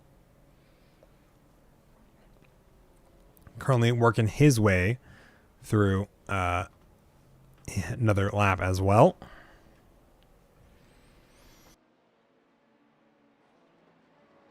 This could be an interesting moment here, especially as Tony Caicedo tries to work his way around. Adam Dahl getting out of the way of these two drivers in their heated battle for the lead of the race. We'll see a couple of those. Oh, great. I wouldn't say great lunge, but Nate Sides finds himself on the inside of the turn alongside Tony Caicedo. Eventually lifts out to just end up behind him again. As Tony had a little bit of a wide run through the hairpin in Dunlop. Very nice and tidy for these two drivers. And I think Nate is just playing a little bit of a fuel save game at this point. Seeing how much he can fuel save behind Tony Caicedo would be my guess, with how much he's lifted out of some of these corners instead of pushing the issue, as well as being patient there. Kevin Medina having a little bit of a moment as well. See if these guys dive into pit lane this time. No, they still stay out. They have to stay out one more lap in order to make it a one stop, and I think they're going to do it. Oh, well, Nate Sides is going to peel in early and get his first pit stop done. And so we'll see our first driver from the LMP2 category work their way in and leave Tony Caicedo a little bit on his own to deal with traffic, and I think that's part of the plan there, is to see if he can avoid a little bit of traffic. Nick Terrell trying to figure out what's happening with Nate Sides because they were not at the halfway point. We'll have to see, though, if he saved enough fuel in order to make it work with this one stop being a little early instead of a little late. So, but without the pressure, Tony Caicedo having a moment to breathe easy. And we'll see. I'm going to jump over to the GT3 Pro category. We'll see all these drivers where they are. Andre Saba going to dive in first of those as well. Let's see if we're going to have a battle continue here. We certainly might between Michael Doyen and Kevin Medina, but Andre Saba looking to make that pit stop early. Definitely within the window for GT3s. GT3s, a little over an hour fuel tank here. Or hour of running on a single fuel tank, I should say. We'll see those drivers that should be what Andre needs to get to the end. And like I said, the pit cycle starting to come into play here. And that'll be an important piece to keep in mind as we get into and out of fuel stops throughout most of the race. Luke Plaisance going to once again try to find his way around Tyler Roberts. Once again, 6/10 separate those two drivers as they get into it once more. Tony Caicedo staying out one more lap. Nick Terrell diving in this time by from P2 now, net P3 after the pit cycle. Should spit him back out. Andre Saba working his way back out from the pit cycle there. And Calvin Collado, Calvin Collado hard on the brakes. I think he might have had He successfully didn't get a speeding penalty. I'm not sure how. But the rest of the LMP2 field, to I think include Joe Evers. Yep, Joe Evers is they're all gonna dive in for the pit stop now that they've reached the halfway point. Tony Caicedo going to be the only driver to go out, stay out an extra lap, which is fascinating to me, especially given how fast he's been flying, that he has stayed out an extra lap. Sean Roberts has to serve a slowdown. He's also stayed out an extra lap. I shouldn't say he's not the only one. Patrick Cantrell also making it work. I say he was the only one, and I grossly underestimate that. He's not the only one. He's one of 3 that have stayed out to get this mandatory one stop done. Adam Dahl jumped to pits. Oh no. What happened? Adam Dahl. Hello? Hey. Hello. What happened? Great question. iRacing crashed, as far as I can tell. Oh no. I went to apologize to an LMP2 because I started to get a little squirrely in front of them. And right when I hit the push to talk, I guess I hit the push to crash button. I mean, if you follow, push to crash. I would say if you follow Bob Lindell's theory on it, is not push to talk, it's push to crash. So Exactly. apparently that was just push to crash the racing sim, not push to crash the car. Yeah. Oh. Shame on me, apparently. Apparently. Well, it seems like you're doing a pretty solid and reliable 4th in GT3M, all things considered. Yeah. I think a great points haul. I'm going to be really honest with you, even with where you're finishing. I'm not complaining. Yeah. So, all right. Well, I'm just going to keep it on track, and I think we're out of the possible safety car range, aren't we? No, we still have like another 20 minutes for that. You have until okay. 20 minutes after the start till 20 minutes before the end, I think is that window. All right. So it's possible. So I'll just sit here and pray to the OMEC gods for a safety car. Okay. Yeah, we'll see. See if the timer goes off and we get one. Yeah. So I will get Thanks back for up. checking in. Yeah, absolutely. I was just like, what happened there? And now I figured I could bother you since the battle there is a little bit different. Yep. What? Okay, hold on. Kelvin Collado is labeled as on wets, so I'm going to go talk about that. All right. Good luck with the rest of your race. Yeah. We'll find out what happens there. So, alrighty. Adam Dahl, after unfortunate sim race crash. I don't want to bother Tony Caicedo. He's out on his own. He has had, I think, the best pit stop kind of out of everyone. A pretty fantastic race. Sean Roberts in for a black flag after speeding out of pit lane as well. And then also Kelvin Collado labeled as having wets. I want to see if I can confirm that with a quick tire check. If we go to the right front, oh, that does look like wet tires. See if he comes in and brings that car to a complete stop. If we get the opportunity to look here. We're going to ride along board. We're going to look at this tire for far too long. Sean Roberts serving a 40-second stop and go penalty for the black flag. All right. Oh, yeah, those are wets. And you can see them. They'll probably change over to dries here in a moment. All right. We can stop looking at them, though. Adam Dahl labeled as crashed. Oh, no. Man. Poor Adam Dahl. Did he just get 2 on the accelerator or just 2 on the brake? Or neither? Oh, that curbing unsettled him. And he's going to find himself hard into the tire barrier. Oh, unfortunate. All right. Patrick Cantrell and Nate Sides going to be battling it out for P3 at the moment. After the pit cycle. Pit cycle, a tale of like 5 different cities. I would say a tale of 2 cities, but a tale of a lot of cities. Joe Evers also labeled as crashed. I wonder if this was just a simple spin here as he gets into the same area. I wonder if, bump over the curbing. It's a little loose there. Puts on the brakes. Oh, it's going to be a simple, slow slide on fresh tires, would be my guess. He gets the car going once again. Oh, these two duking it out. as Nate Sides finds himself currently sitting right behind Sean Roberts. Unfortunately, I think is going to be out of the car entirely as he finds himself with that black flag, finding himself way down the order, which I think is a unfortunate part because it would be a good points haul for him if he stayed in anyway. But wish him the best and hopefully he has another fantastic week when we go back to racing next week. Chris Wells, Charles Rotes, GT3 AM battle up for grabs now as these drivers dive in. Michael Doyen, one of the last two one of the last two technically, but one of two drivers in GT3 Pro that have not taken, two of the three that have not taken their mandatory pit stops, that way they don't crash or run out of fuel. We'll see him work their way through. I'm going to keep on this battle between these two drivers. Charles Rotes going to be putting on a pretty masterful drive here. Let's see if I can hop on board. Take a look out over the rear view, beside the rear windshield and under the wing.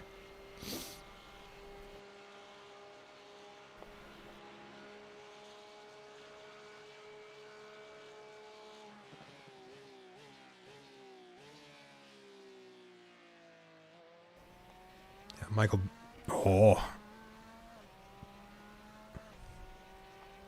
an interesting piece of note here.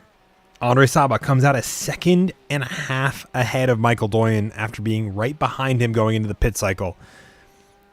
And I'm curious as to how that'll pan out for the rest of this race.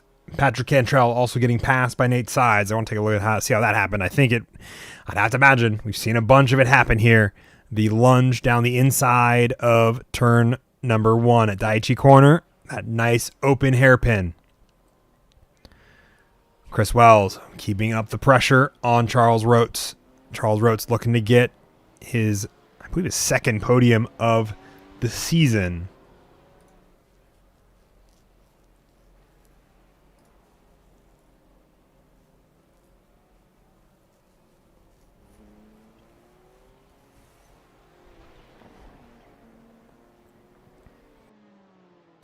Oh, and Chris Wells has a great run out of nets into Panasonic. See if he has a great run as well. Oh, Charles Rotes goes wide.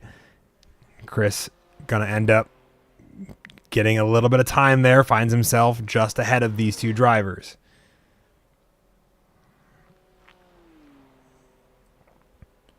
Michael Doyen loses a little bit of time there trying to get the heat tires fired up and has to make up time to catch up to Andre Saba as well. Oh, as Charles Rotes lunges up the inside to take the pace back from Chris Wells. These two, I think, are going to be going at it for a little while as we see Joe Evers in the background just patiently waiting his time to work his way through these two as they go at it.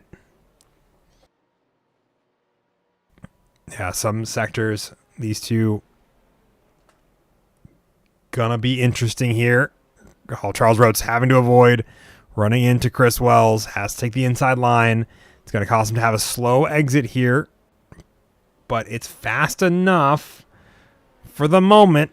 But Chris Wells is hot on the inside. That'll see the swap go back in the favor of Chris Wells. He's going to come flying out onto the racing line and then into the braking zone. These two swap once again. We're going to see them probably do that maybe at least one more time, depending on how Charles Rotes handles the final sector once again.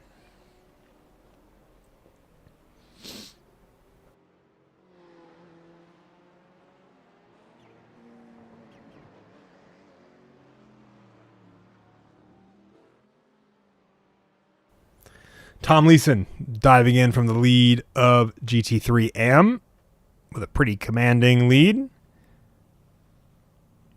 I want to take a look, see if tires came off was a thing that we could see now. I don't see him, so moving on. Calvin Collado finds himself working his way back through GT3. traffic after getting his tires fixed up. Tyler Roberts getting his personal best lap in. Charles Rhodes staying with Chris Wells into turn number 1 as they go down Daiichi into Coca-Cola. Important point of order at this point. These two drivers, as well as Kevin Medina, the only 3 GT3s yet to stop. They've got about 5-ish minutes, 5 to 7, depending on how they manage traffic to get the pace done. And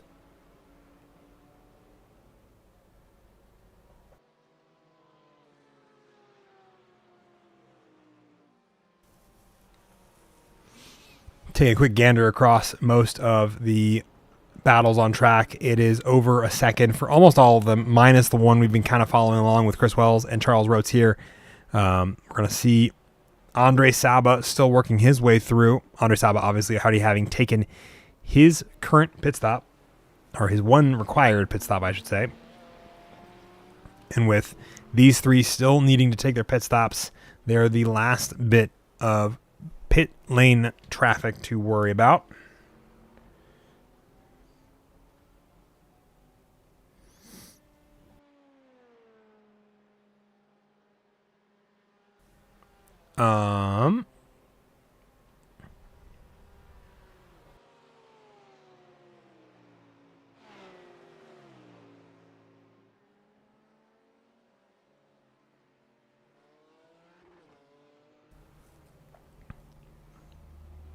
Just taking a look, trying to figure out what else there is happening at the moment. The answer, I think, is we have a lot of battles that we'll have to see if they develop further.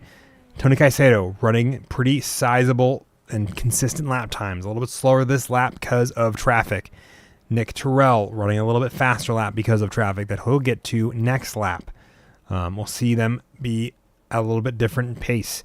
But the gap is still sitting about 6 seconds. It's what it was prior to the pit cycle.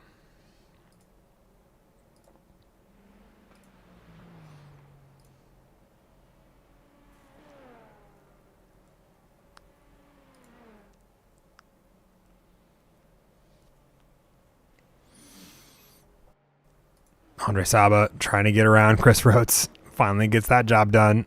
Coming out of the chicane, which breaks up the fight between Charles Rhodes and Chris Wells as well. Michael Doyen desperately trying to get the 4 seconds back that he's currently working with. This kind of the battle we're feeling, or the battles we're looking at now on track, are all ones that revolve around lap times and who is going to be more consistent here in the closing half an hour. Important points for this. We still have 3 drivers left in GT3 that have yet to pit. That's going to be Kevin Medina, Chris Wells, and Charles Rhodes. The rest of the field has come in at least once. One driver, Kevin Medina, coming in twice to fix a wet setup lap problem that he has worked his way through, thankfully. Unfortunately, has cost him a little bit of time, puts him at the back end of the LMP2 field from where he started in, I believe, it was a total of 6th. Nick Terrell, I think probably talking with Tommy Leeson, as well as other drivers. 2 second gap between Nick Terrell and Nate Sides. Nate Sides running pretty rapid this time by.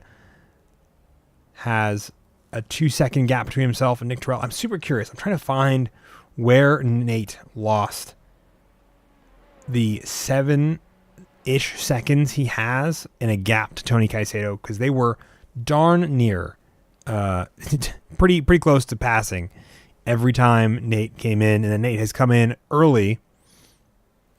So that's why I'm trying to figure out what happened to cause Nate to come in early, as well as not make up the time since then.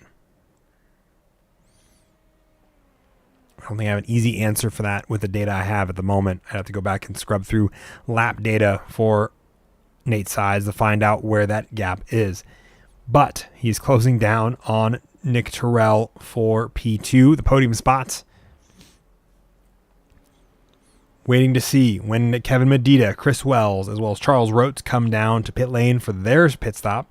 See if that upends our podium battles at all? The answer, I think, will likely be no. Charles Rhodes going to be the first one to pull that trigger and come on in to get that job done.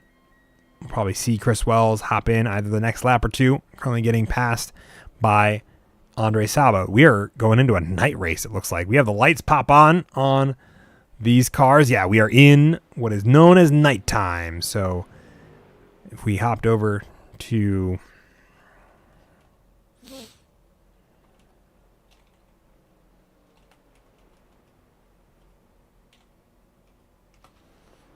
I can pull up my software. Cool.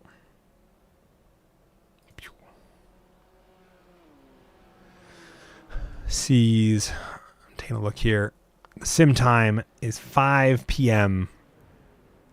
And that is going to be almost nighttime for these drivers. Keeping up with all of them. Adam Dahl trying to keep out, not go another lap down to his competitors. Kevin Medina just up the road.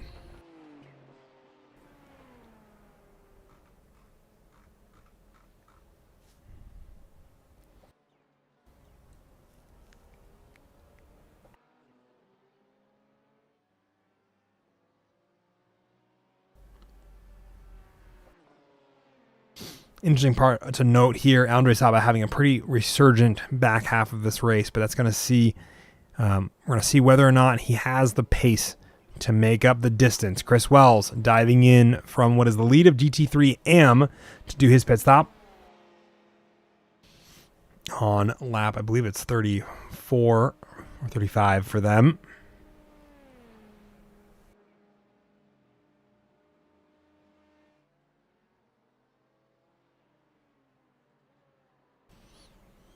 Medina coming around the Panasonic corner. Ian Baker, he definitely pulls around to the side so that way he can get his pit entry done successfully.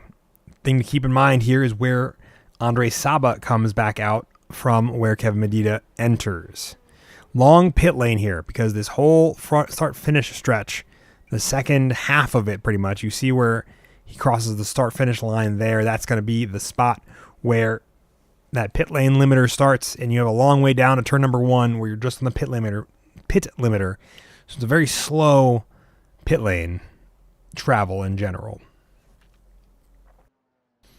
And the concern there, to some degree, is where Andre Saba will come out in relation to Kevin Medina. Michael Doyen, now around both Tom Leeson as well as Chris Wells and Charles Rhodes, finds himself trying to make up the 4 seconds he lost on the outlap. That gave him a little bit of time that he lost.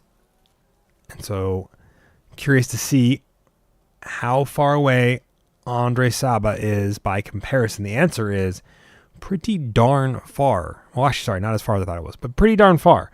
You can see how fast that number is going to crank down for us on the overlay. But P2, all the way back there, Andre Saba, Kevin Medina already out into turn number 1. Nate Sides setting the fastest lap of the race with a 134.081. About a second and a few tenths faster than Tony Caicedo, who's currently still sitting in P1. Whew.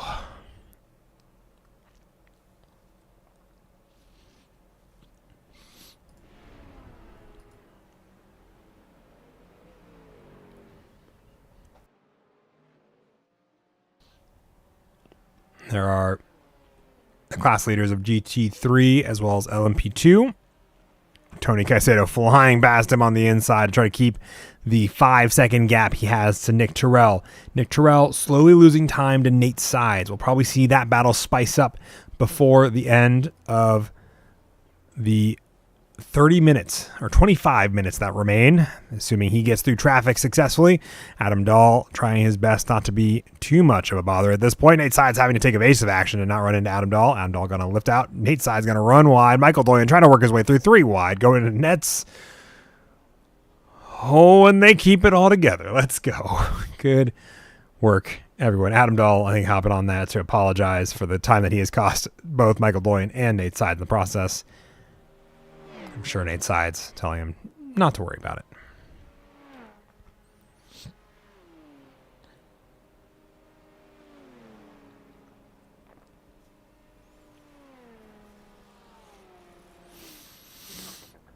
So, Nate Sides, that gap opening back up to 3 seconds. An important piece to note, the lap time there, still better overall than, not for Nate Sides, but Tony Caicedo running a better lap time than everyone else in LMP2 right now.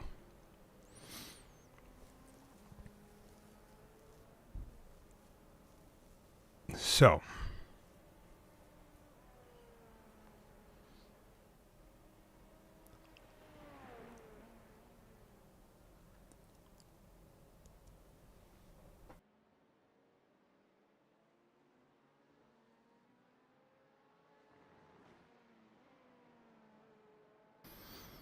just analyzing some data, the gaps still about the same as they were. I think likely to stay pretty similar, especially if Nate Sides keeps losing the rear like that, all heated up from when he was avoiding Adam Dahl.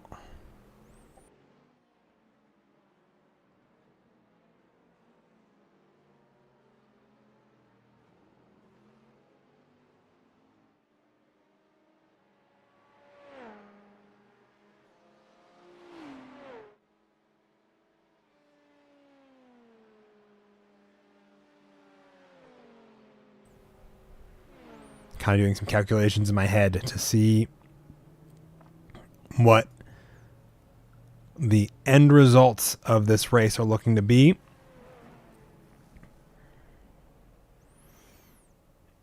I think it'll be a pretty smooth one.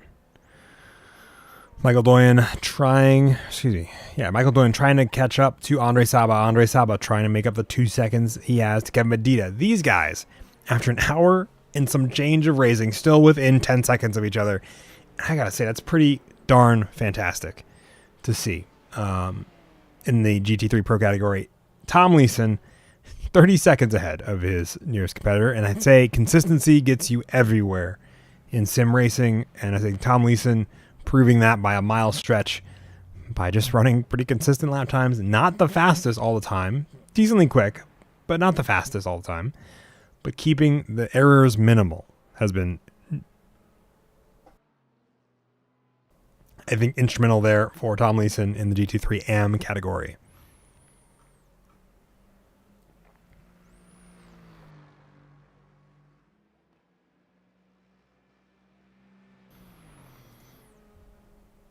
Now, 20 minutes to go. The framing, I assume,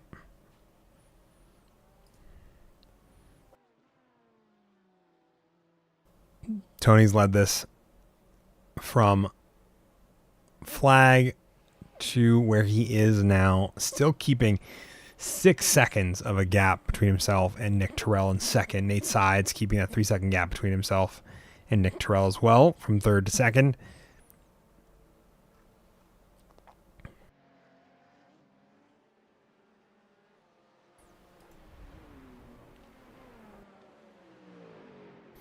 Oh, Luc Plaisance labeled as crashed. So just hard on the brakes to not hit Adam Dahl. Let's see here. Take a look back at this. And what happened here. Oh, yeah, evasive action. And he's going to catch that grass and just park it. Bring it back around. Try it again. So we'll see him get around Dahl finally. A little bit of lost time there, though. He's trying to make up to Tyler Roberts. Tyler Roberts running a little bit of a slower time than Luc Plaisance, but Luc Plaisance, I'm guessing, lost the time he had just made up in that process, which is always rough. It's always super, not really frustrating, but and I don't mean frustrating as in like you're frustrated with a person over something, but the situation where you have to take evasive action when you're trying to hunt down, you have the lap time, you have the pace to get up to or get around the driver ahead of you on track for a position is always difficult.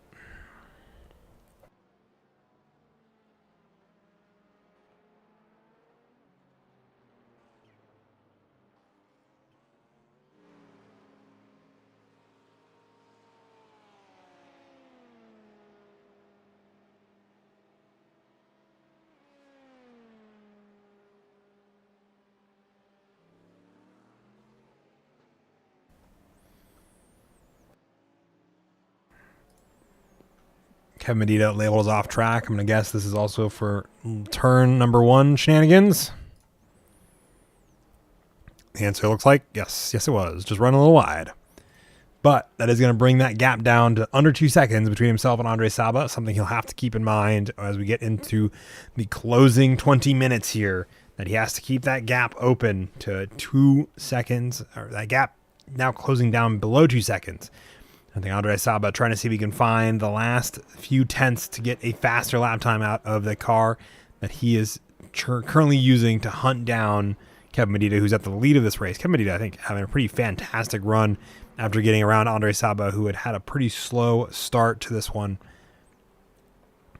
I gotta imagine a pretty rewarding night, really, for all of them. Great points on offer for every one of these drivers.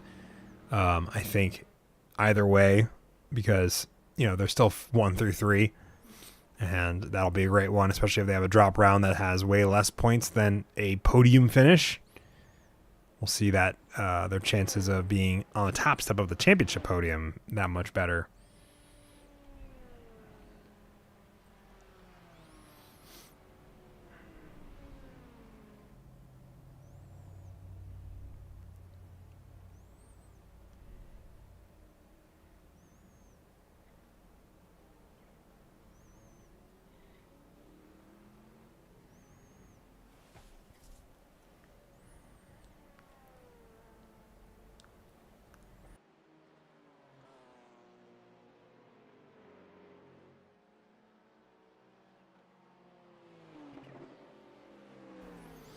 And the rest of the race quieting down for the last little bit.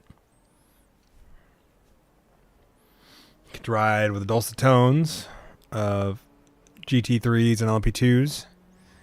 See what an onboard looks like when we get into the night here.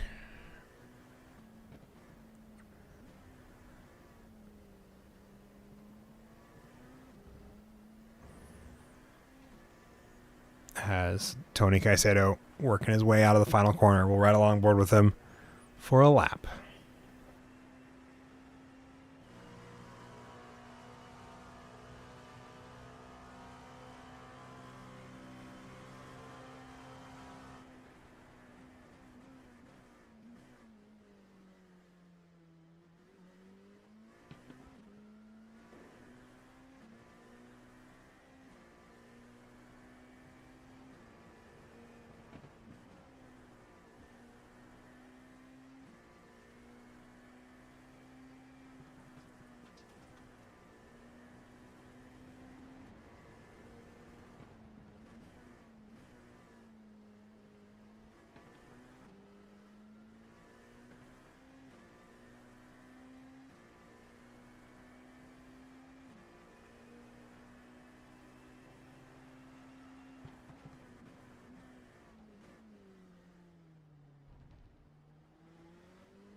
One of my favorite things about Fuji circuit, I don't think I've talked about it a lot because we've been talking about other stuff and important racing action.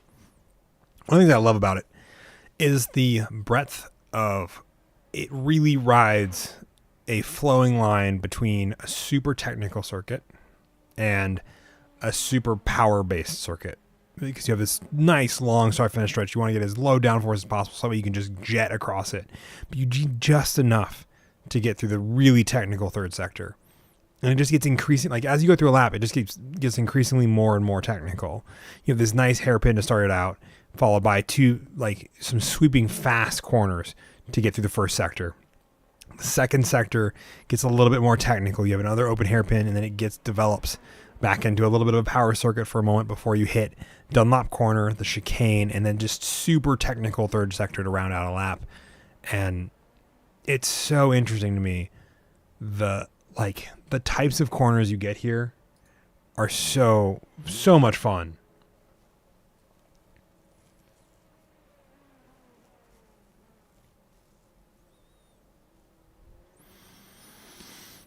keeping up with other battles on track, all of them separated by seconds and dealing with times and laps. Nate Sides trying to get around Chris Wells to keep up the fight and keep closing the distance between himself and Nick Terrell for the bottom 2 steps of the podium. At the moment, he's going to play it a little bit safe. He had a off here earlier with, Adam Dahl. Chris Wells going to run it wide and allow him through without too much issue. Going into the final, or so going to nets before passing Panasonic, the final corner.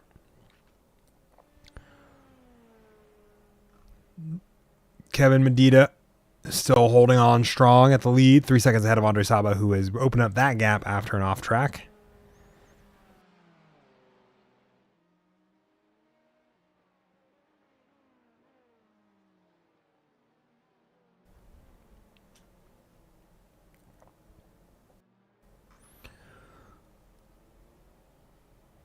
It's going to slow down a little bit here as we get towards the end, as we have all but one of the drivers floating around who started this race, and some great points finishes for every driver who comes home with a checkered flag here in about 13 minutes time.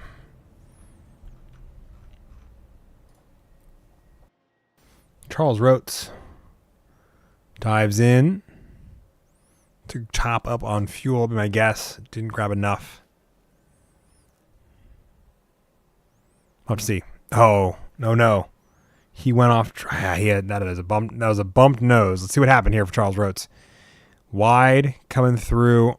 Oh, this is the corner right before Dunlop. You can see the Dunlop board there, and that is a crunch front end as he takes it hard impact into the Armco barriers. I would say not a lot of give in those, so a lot of that impact goes right into the kind of crumple spots on that GT3 Porsche, but he gets the front put back together and is getting it back on the racetrack to wrap it up and have another successful podium of the season. Still currently in third, where he's been for most of this race. The gaps still fluctuating around the same spot. Michael Doyen setting his personal best lap time at 1:39.29.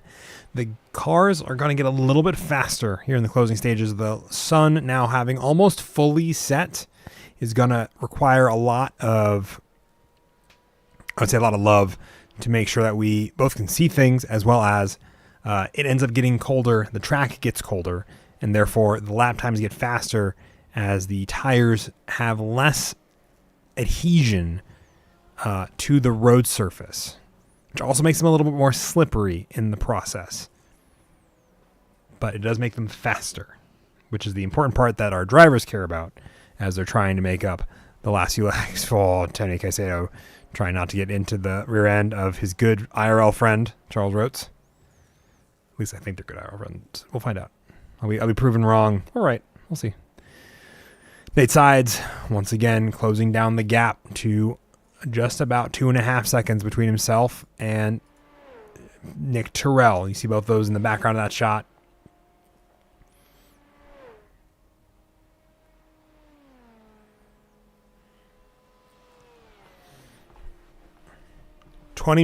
Or 10 minutes left. And Nate Sides breaks the 134 barrier, setting a 133.95. And has now successfully found almost a second in lap time to Nick Terrell in a vacuum or an ideal run. Nick Terrell now trying to get through Charles Rotes in lap traffic. We'll see that gap close a little bit further for those two drivers before it'll open back up. And then it'll probably close back down as Charles tries to get out of the way and allow these two drivers to maybe have a battle here at the end in the closing 10 minutes. Yeah, there's the flash out of Nate Sides, who's busy trying to tell him, hey, I'm here. I'm going to go launching it down the inside of the braking zone. So that way I can keep up, try to keep closing down on Nick Terrell. 1.5 seconds separate these drivers now. 2 seconds was at the start-finish line Nate has found some amazing pace. I get the feeling he's found his fuel marker, and now he's good on fuel, and he can just kind of race away as much as he wants. So we'll have to see here. Closing stages. These cars are going to get lit up by not track lights. There are no working track lights in iRacing. They will get lit up by each other's headlights. It's probably the closest thing I can think of.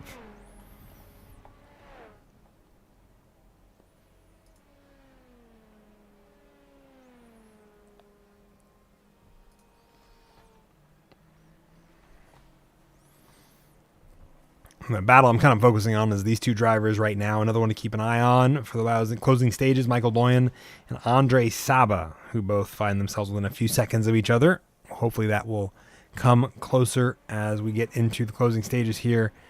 But at the moment, everyone is kind of as they were last time I talked about orders and drivers. Somehow, I wouldn't say somehow too surprisingly, but somehow all the drivers that started in GT3M are where they are in terms of positions an hour and 22 minutes later. But I would say it's a very small sample size as a result of it being the holiday weekend or holiday week. So I think next week we'll see a few more drivers that jump in. It's going to be a fantastic set of racing between COTA and New Mexico before I think we're going to see a lot of drivers come out for Le Mans to round out season number 12 of Osborne Motors Endurance Challenge.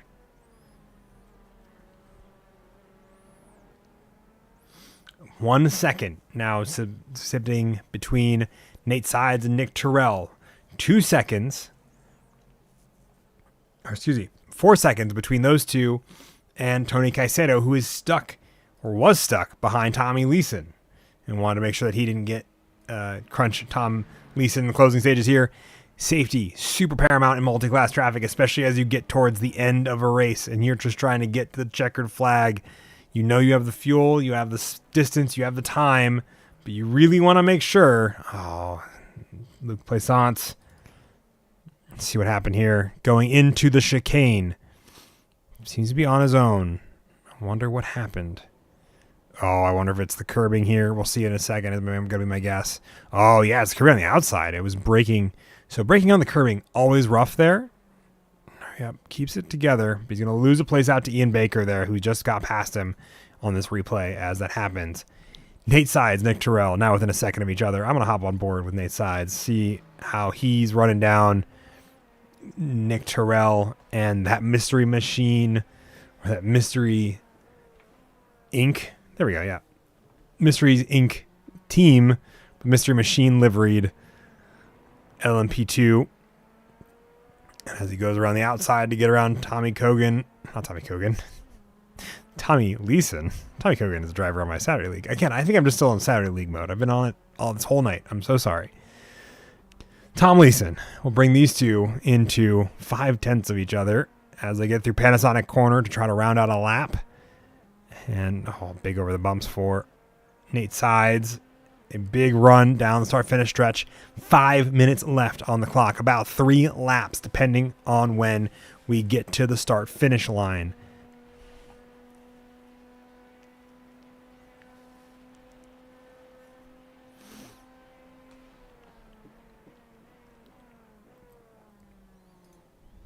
See what we're able to see of these drivers as we get into nighttime racing proper. The last of the sun starting to set.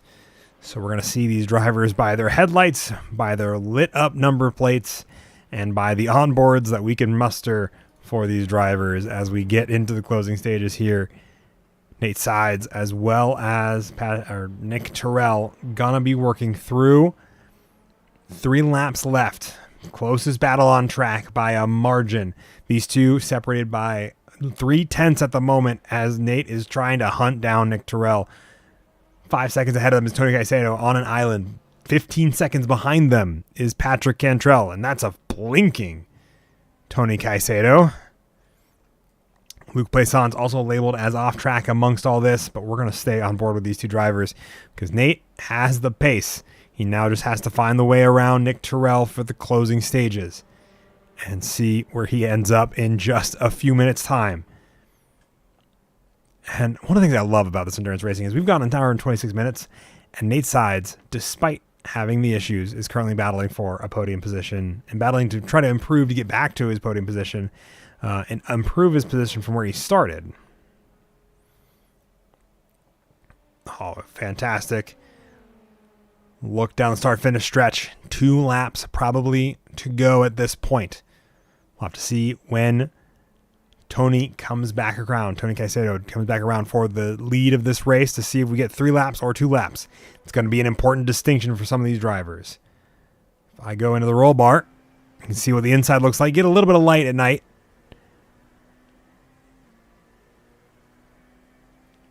And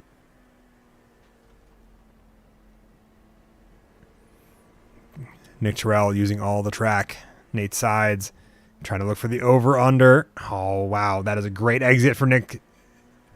Great exit for Nate Sides. Not as good of an exit for Nick Terrell, but Nick Terrell going to keep the foot in.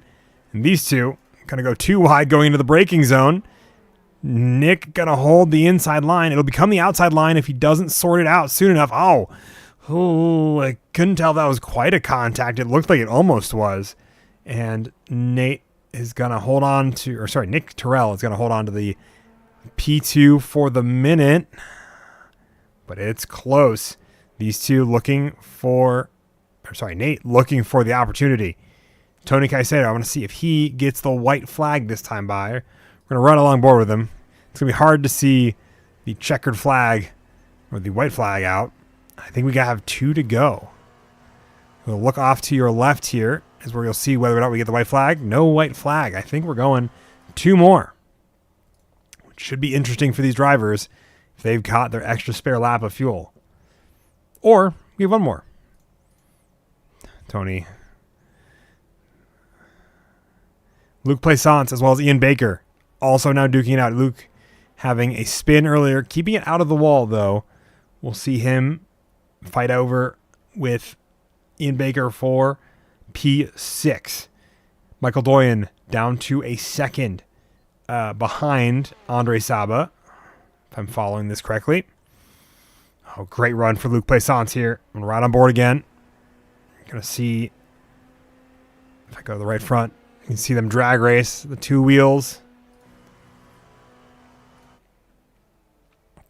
as they come down. Luke Plaisance, that dark green inside line driver versus the skeleton of Ian Baker who has to go around the long way.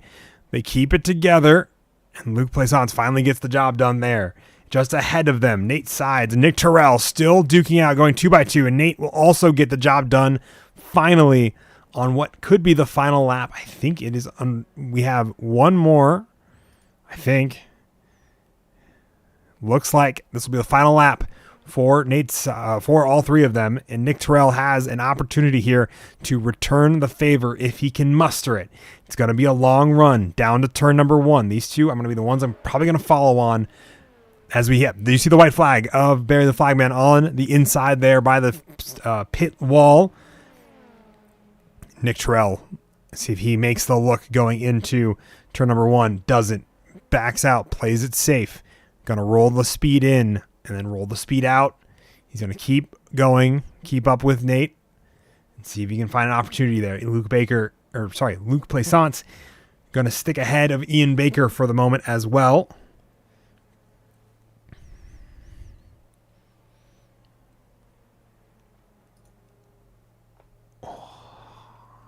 Two tenths separate these 2 drivers. Nick Terrell on a hunt, trying to see if he can find the space and the time to close the distance.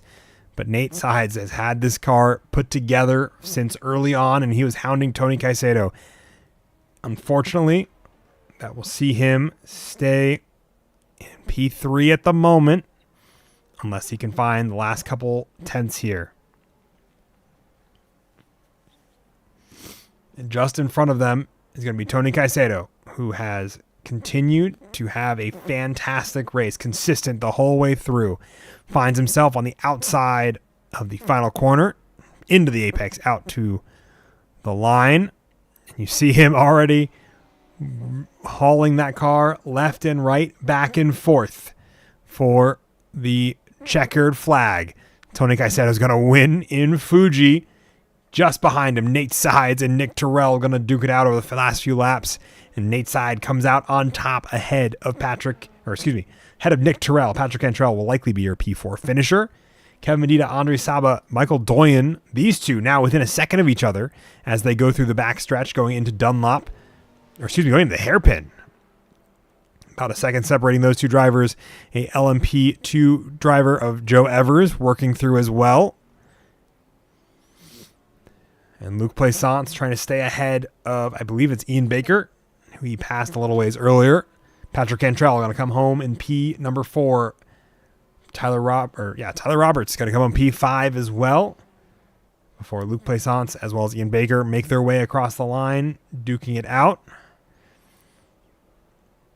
And we'll see if Michael Doyen has as more, I would say, successful, be the word I'd look for, but it's really hard to pass here even on a good day unless you have a great run throughout all these corners and you have a flawless exit out of Panasonic, but bumping over the sausage curbs likely will bring an end to Michael Doyen's hopes or aspirations. We'll have to see, though, as Kevin Medina, who was just in front of them, almost had a crash and finds himself rapidly losing space to Andre Saba, but it's not going to be enough. They're going to come home 1, 2, 3. Kevin Medina jumping both Andre and Michael Doyen to come home P1. And that will bring us to race results here this evening. Tony Caicedo is going to come home P number 1 alongside or just ahead of Nate Sides, who was battling out with Nick Terrell for the other two podium positions. Patrick Cantrell, Tyler Roberts coming home 4th and 5th. Luke Plaisance, Ian Baker, Joe Evers, and Kelvin Collado going to be your 9 race finishers. Sean Roberts going to be one that does not take to the checkered flag. GT3 Pro, it's a very quick list.